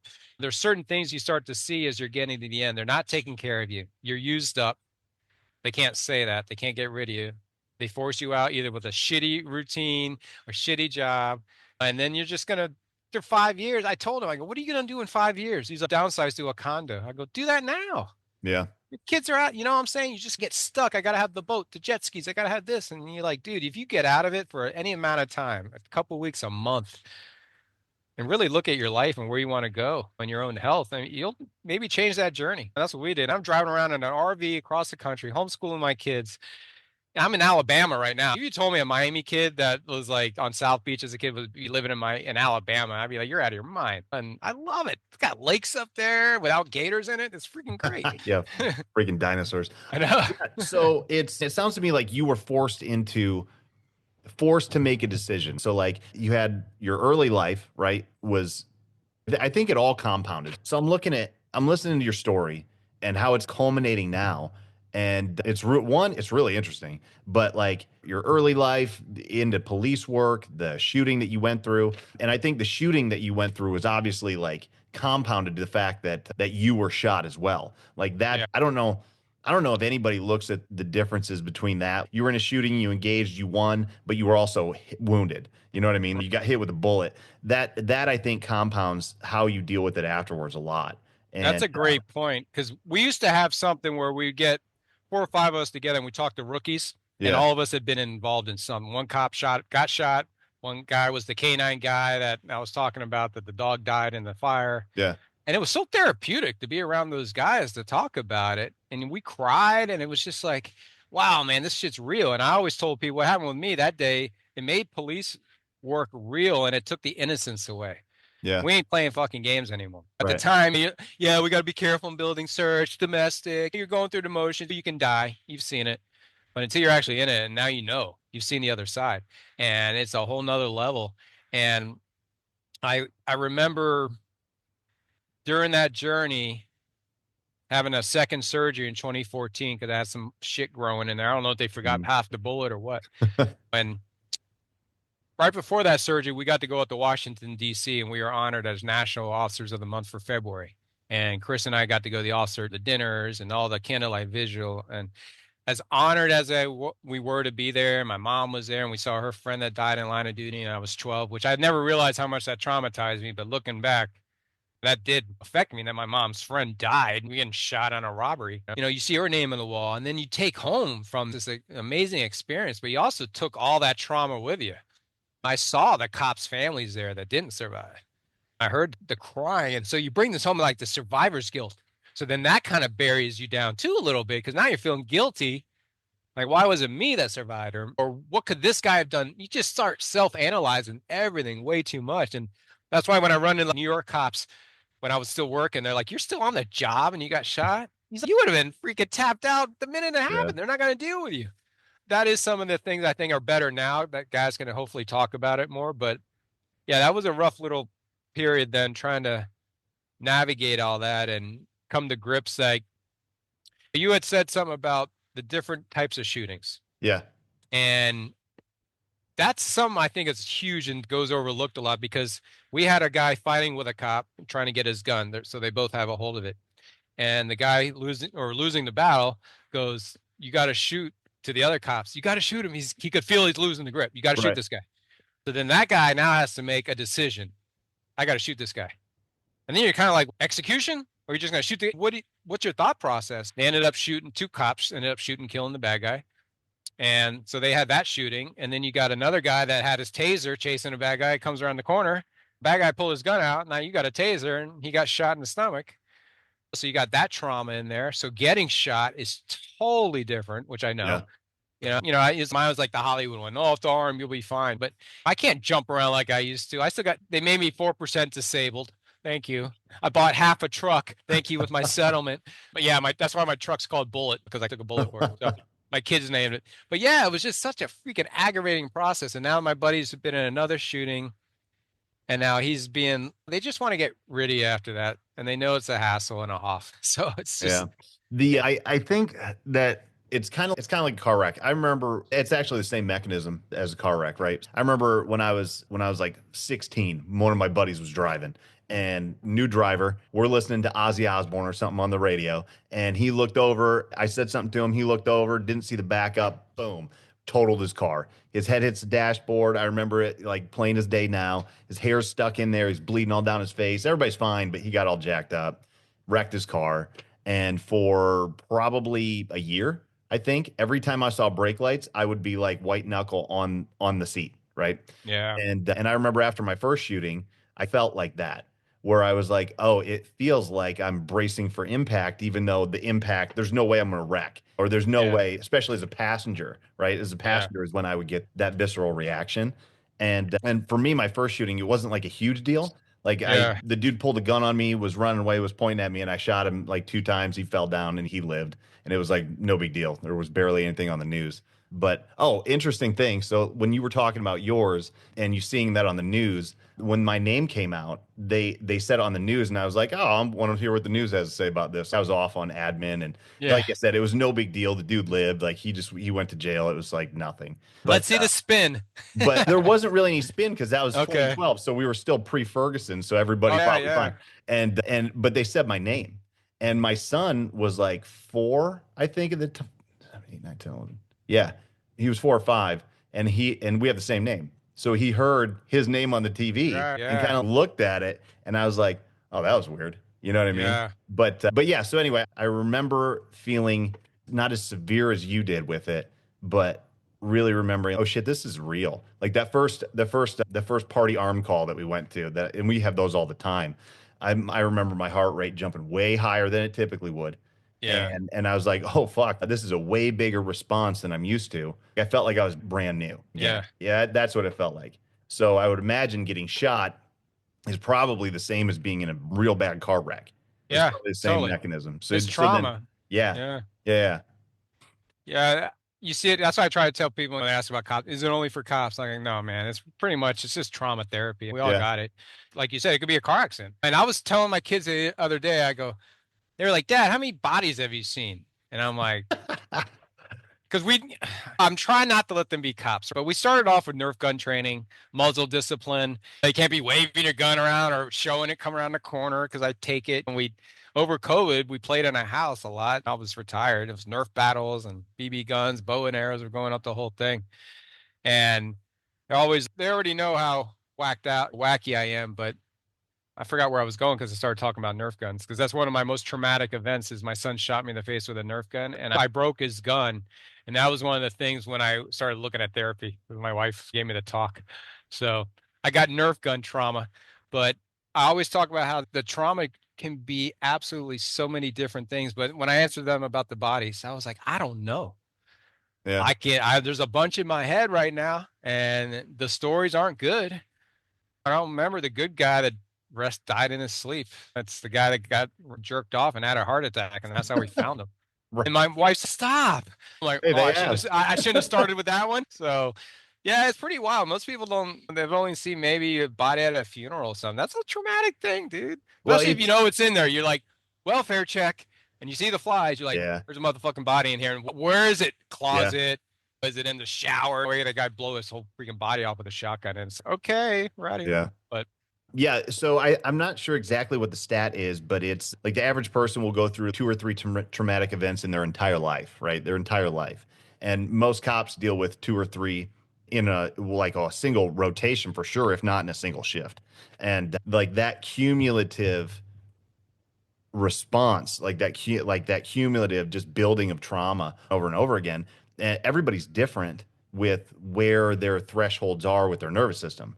So right. you have to be really aware, for one, of I'm real big on you have to bring these new guys in and set the frame appropriately. These are things that you will see a lot of dead people. You will see your friends probably shot or hurt in car wrecks or shootings or whatever, Right. fights. Like you'll see it. You'll see your buddies getting carted off to the hospital on the job. That will happen. What else? You name it. But this is not fun playtime. This is not, Right. you're going to go straight to PIO. This is not TikTok Cop Central. Like these things set the frame for very poor mental health down the road. Yeah. And it just creates this frame of, oh, this is fun. This is cool. All of a sudden that frame is shattered and there's no way to come back from it. And yeah, you're like a lab rat that they just put back out there in the wild. yeah, after your structure is completely broken, now you have to rebuild the pieces of the way you saw the world. And I saw it this one way, and like you said, the innocence is kind of, man, it's all gone now. It's, to an extent, your frame was really broken down, and that's really hard to come back from. That's very hard to come back from. And you do. I was joking around with the fireman guy. I go, man, we should just do 10 years, make it a good enough profession that you can then springboard that into other avenues. And it could be training at school, or it could be detective and all that. I'm just saying that constant grind like that. I saw enough trauma after 10 years, and then I got shot. Yeah. So then I had all that to throw on top of it. And then you lose some cops, like you said. And then the part that I started realizing, like, especially looking after those kids who were on probation, getting into their houses, what freaking shitholes a lot of these people are growing up in, and you can't help them. It's this helplessness that's really hard to make a difference. And then you start arresting a bad guy, see him back on the street. That's already frustrating. But when you see it affecting the people on a day-to-day basis, the sadness of it, no wonder we're freaking messed up after 30 years. Yeah. And you're usually divorced. My dad was a cop in the Air Force, guarding planes and drinking as he did it. So he's a different cop back in 70. That's what you did. You drank, decompressed. So I got my mom as a cop, my dad's a cop. They've been married total 8 times. So you wonder, here I am coming along. You think I'm getting married in my 20s? I'm running for the fucking hills, dude. Yeah. Losing half my stuff over and over again like my dad did. I've been married once. I really worked hard on the marriage because I didn't want to fall into that. I had to understand my wife's day was just as important as my day. And I had to tell her some of the fucked up shit I saw. Not in detail, but just, hey, I had a rough day today. It was this situation. Yeah. Go take a shower, gonna cry it out or whatever. And she'd understand. And that's one of the biggest decisions, is who your mate is going to be. Yeah. And are they going to be there? Because she didn't ask for all this. She met me. I was a cool cop, 5 years in, had a house, pool table, and a jacuzzi. So she was like, oh, I like this guy. He's got a lot of things going on. But she didn't know what was coming with the package. And she was a trooper, and that's a big thing. You got to be able to communicate and talk and listen when they tell you shit's fucked up. Understand what they're saying. It means something to them. Woo! That's a good one, too. That's another topic. All right. Got the wife done. I'll send her that clip and she'll get all emotional and rub my back or something. Score some points. Yeah. Yeah. So like Sean Ryan, I think, said this a little bit ago, and he talks about PTSD, and he's one of the very few people I think has a good working knowledge of it, or at least articulates it. Yeah. And he's, what do? You go through a shift, you do some shit, you see some shit, and then you have to compartmentalize, right? Because you got to go. One of the toughest things that I do is, especially now I'm on a day shift. So when I get done, like I go from, and it's not as busy, but still we see dead people, we chase people. We had a SWAT standoff with a chick. This was several months ago now, but she came out with a knife, attacked our entry team, and I was on perimeter. I watched them shoot her, right? I watched them kill this lady. And totally justified. Good job. Everybody did exactly what we needed to do. She just tried to ambush us, and that was that. And that's traumatic too. You're just supposed to see that and be normal. So here's the thing for me is that like we go through that, and then I wasn't involved, so I don't need any admin time. I just watched it. So then I don't get any admin time. Yeah. But then I got to stop, take my stuff off, go off duty, go pick up my kids from school, go coach football, and go do all my normal stuff. That didn't even happen. And was it super traumatic for me? Not at the moment. No, I don't think so. I wasn't right there. It was crazy, but I've seen worse. But it's that stop start with no time for decompression whatsoever. And I don't care how tough you are, like you got to have a little bit of a buffer time between from the time you're changing roles from like cop, SWAT, whatever, firefighter, EMT. You need a little bit of buffer, especially when stuff is like pretty hectic or crazy or whatever. Yeah. And like we don't get that. It's just always a grind. It's a constant grind. It just never stops. Yeah. And you just, it builds. Think of it's a cup of, or a pitcher of trauma. You just keep adding to it. And I just know we had a guy that did the 25 years with us with his drop. He had his Coast Guard money from working in the Coast Guard before he was a cop. So he had that retirement. And then he did school board for 6 more years and got the state retirement. So this cat left, I think he was 60, 3 pensions, dead at 65, heart attack. That's it. Yeah. Thanks for the money. I'm like, man. And both my grandfathers died of heart attacks, and or one was lung disease, but it's all metabolically being sick. But the one that's close to my mom's side that they say worry about, he died at 58 of exactly what I was suffering from. So obviously he was bigger and fatter. He was probably not really looking at his inflammation, his insulin levels. Your boy from North Carolina, and he died tying his shoes. They found him laying in his bed, all comfortable.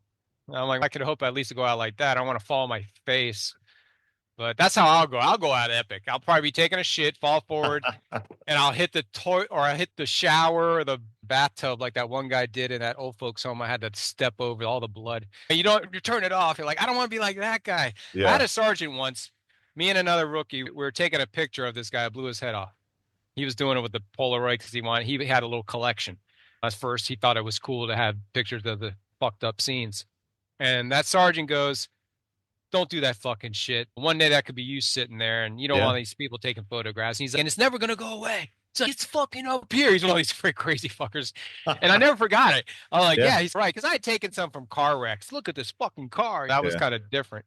But yeah, he's right.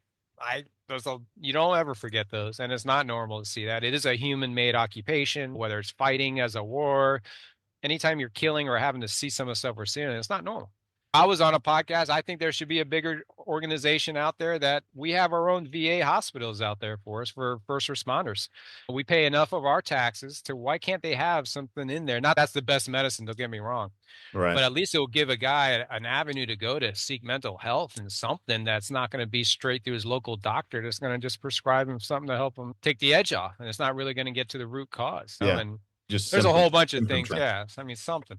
But so like a big takeaway that I'm getting from your story is just the toxicity of police life. You know what I mean? It is a very toxic profession. I don't care how you slice it.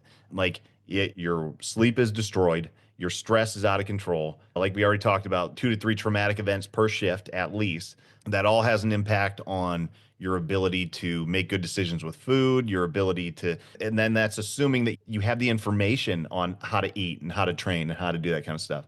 Believe some of the stuff that we do as professional police officers in regards to, we had a cop, you wouldn't think after a car chase, the bad guy gets arrested and you're taking his girlfriend back to the station that you would decide to pull off somewhere and go have sexual relations with this girl you just met. You wouldn't think we would do that. And then the family's dispatch is calling you to find out where you're at. And then she accuses you of rape after you drop her off. So now you're spending 11 months in the county jail looking at a rape charge as a police officer.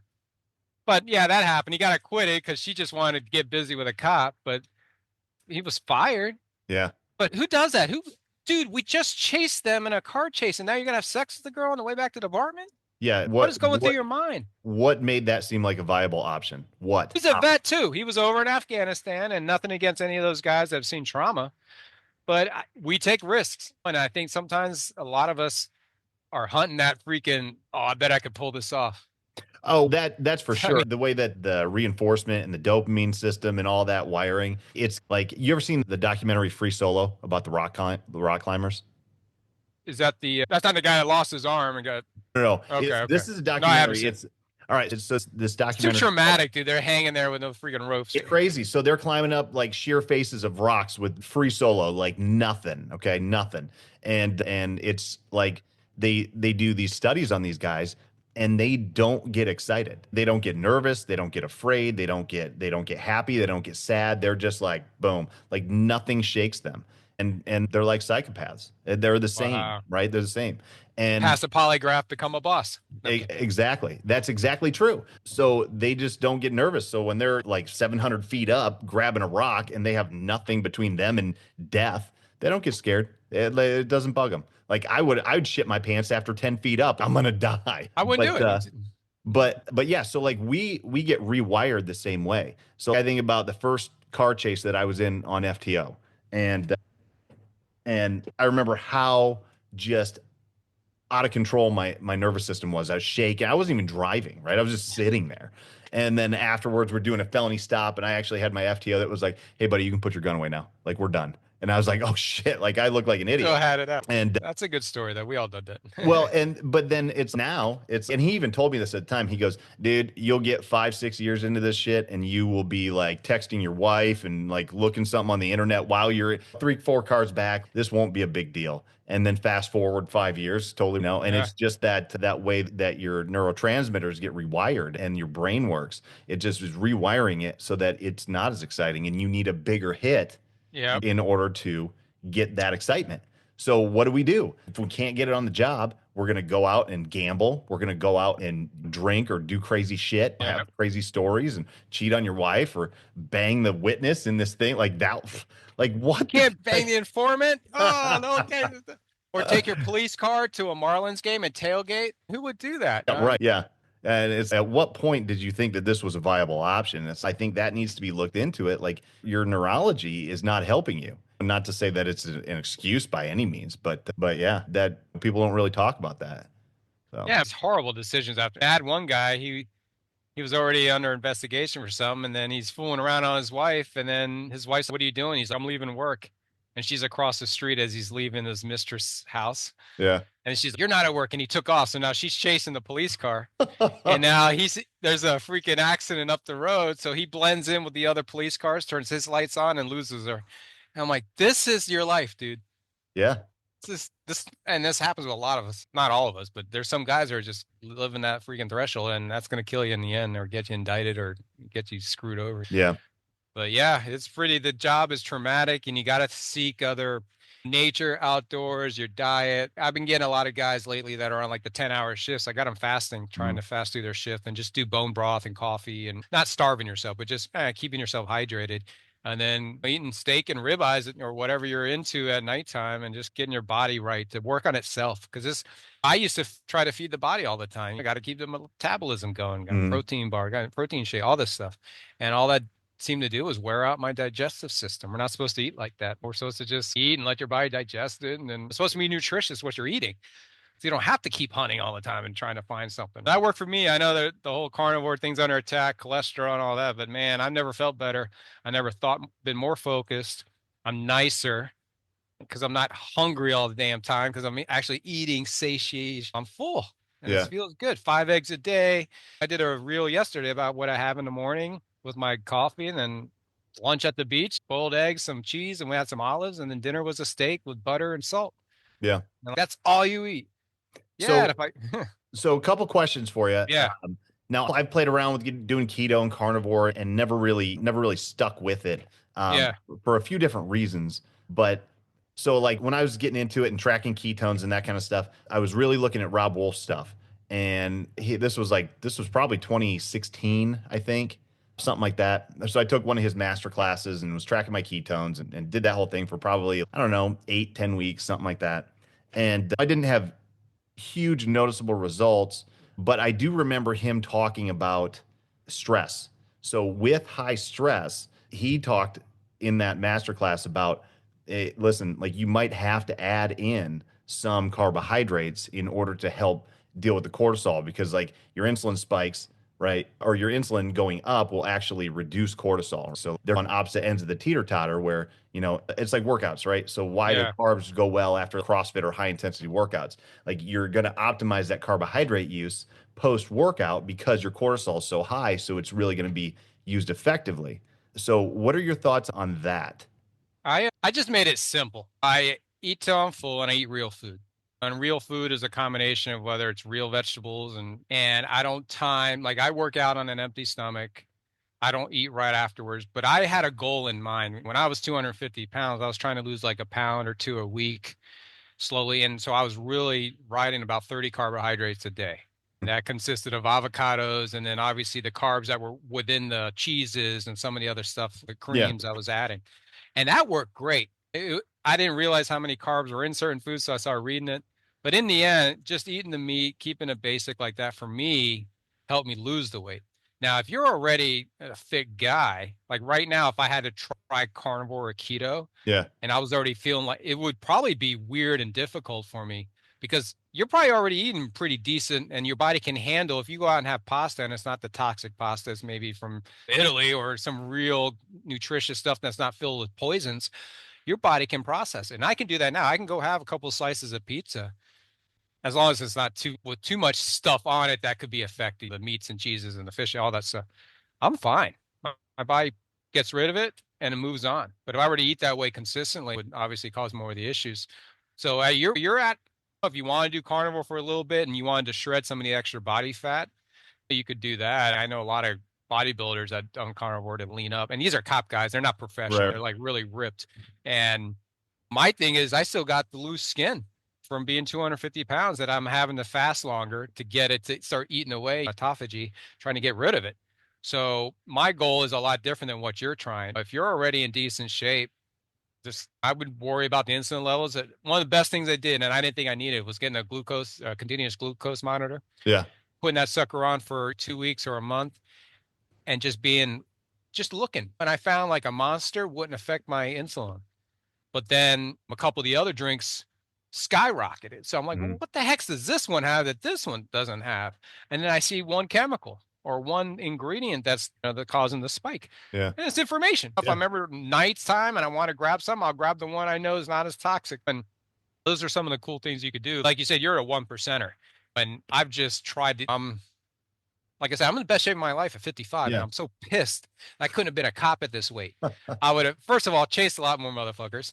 I would have felt better in my uniform. I would have felt, I didn't look terrible, but I knew I wasn't you see a guy that's fucking squared away and it's impressive. And you already know it's that command presence when you show up on a scene. The cop that's in shape, that's not an asshole, put together, you're going to instantly get respect. And then that can help you as long as you know how to talk to people. You don't have to beat them up all the time. And I'm finally at that point where I'm comfortable with my body, taking my shirt off, which I've always had an issue being a fat kid because there was always a guy that had ripped abs getting all the girls and I had to get the leftovers. So now I'm the guy that can get the girl and I'm married with kids and it's like the end of the chase, but that's all good. I got my health back and but being a cop when you're in good shape and you're mentally squared away, it's not only going to help you write better reports, you're going to make better decisions. You may not push, you're not going to be as angry to freaking tune a guy an extra hit. And you're going to go up there, you're going to get promoted and move up the ranks because you're going to want to study this. You're going to comprehend it and you're going to understand why do they have that policy? Oh, that's why, because it matches up with this whole, you can't do this and that. And you got to seatbelt the guy because Frank didn't seatbelt that one dude and that dude went through the police car windshield. So now we have to freaking seatbelt everybody. Yeah. Like, now I know that policy. Yeah. I wish I could have mentored more guys with this way of eating to keep them from just getting divorced, having that high stressful, like dopamine hit, trying to chase shit all the time. Yeah. Even on duty, the shit magnets guys that finds them and then they find it. So they just get it all the time. Dude, one guy's got 3 deaths on his, that he's chased people and they've killed themselves, but they say it's his fault. Now he's trying to battle with the courts, get his job back. They fired him because he chased. Parents give a kid a motorcycle at Christmas, and then he wears a helmet, and he's running around over town crazy. And they call the cops, and then the cops show up, and then they try to stop the kid, and the kid crashes and dies. We didn't know he was 13, so now it's a racial thing now. Like, he was on a grant for that reason, the patrol for motorcycles. So he's doing the reason we had that politics. Yep. But that's the kind of guy that keeps getting into shit. And then he's going to die of a heart attack within 5 years of retirement because his body's just going to be collapsed because it's exhausted. And he's not going to prep for retirement. You got to slow Mondays down. Mondays suck on retirement because you're already programmed from school, and Mondays had to flip around, dude. I had to say, we're going to the beach, we're going fishing, I'm going to go cold plunge in the lake today. I had to really work hard because Mondays were just a brutal day. It was the beginning of the shift week. It was the beginning of everything. The beginning of everything's due Monday or whatever. It just sucked.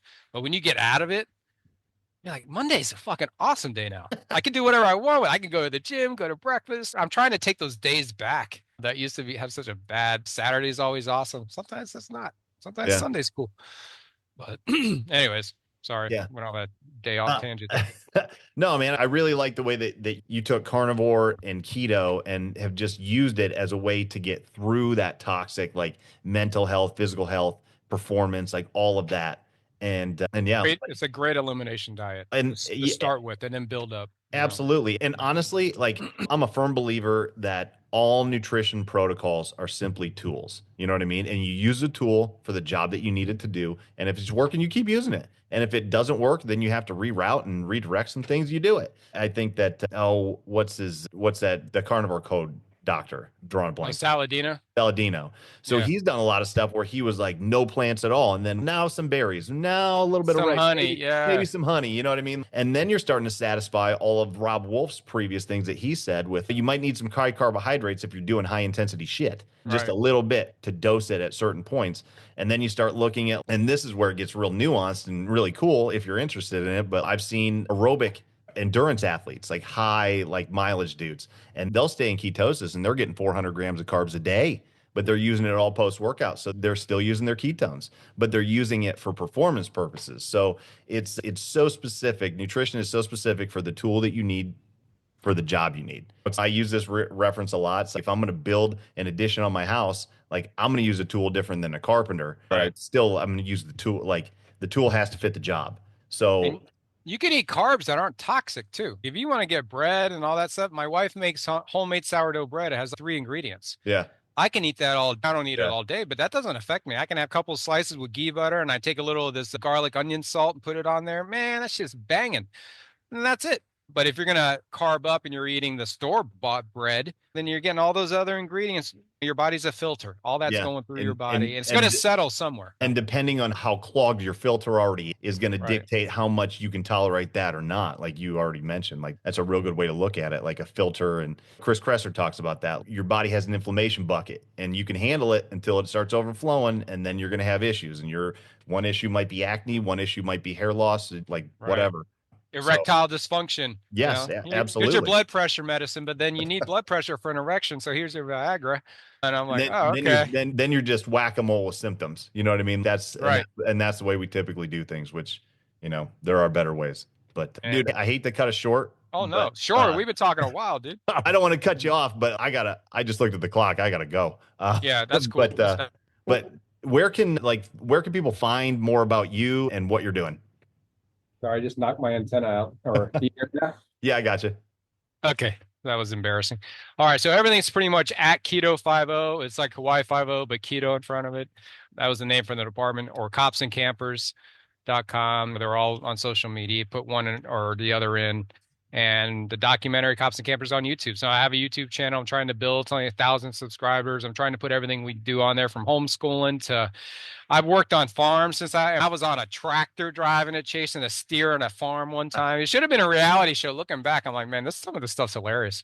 But it's taking me outside my comfort zone with my boys, enjoying them, and really appreciating. I got in the kid game in my 40s, and I really, those little dudes are little rock stars. They saved my life, man. They challenged me to do parkour. One of my kids is a parkour wizard.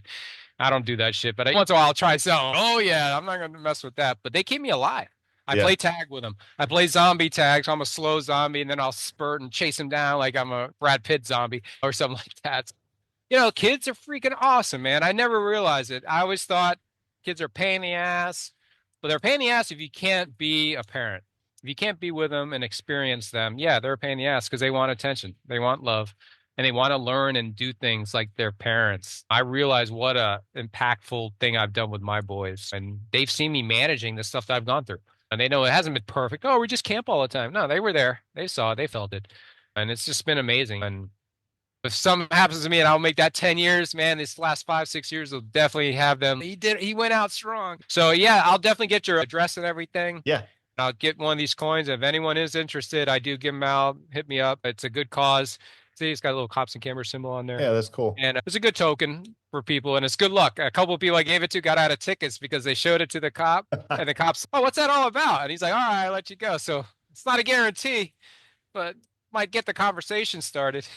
Yeah, dude, that's awesome. Thank you so much. And I would love to talk to you again, because just hearing that last part, like, we didn't spend a lot of time on cops and campers, but, Right. but I really am a huge advocate of transition points in life. And you handled yours really well. Other people don't handle them well. And that's when we hit that 5-year mark and then we croak. So being able to transition to and from different chapters of our life is so critical. And I think that if you'd be interested, I'd love to talk to you more about just the cops and campers. Yeah, absolutely. We have an event in July. If anyone's near Ithaca, New York, look it up. You can come out there and hang out with us. And I hate to say this, but we do take donations. But if anyone wants to sponsor an RV for somebody one day, or we do keep it in a kitty to help pay for people that need it. So we do stuff like that. So if anyone's interested in that. So thanks you, man. Awesome. Thanks for having me on. And it's nice that you 1%ers can help us 15%ers get up to your level. But I actually got the 1% on here because it turns out I'm 0.0001% with my CAC score.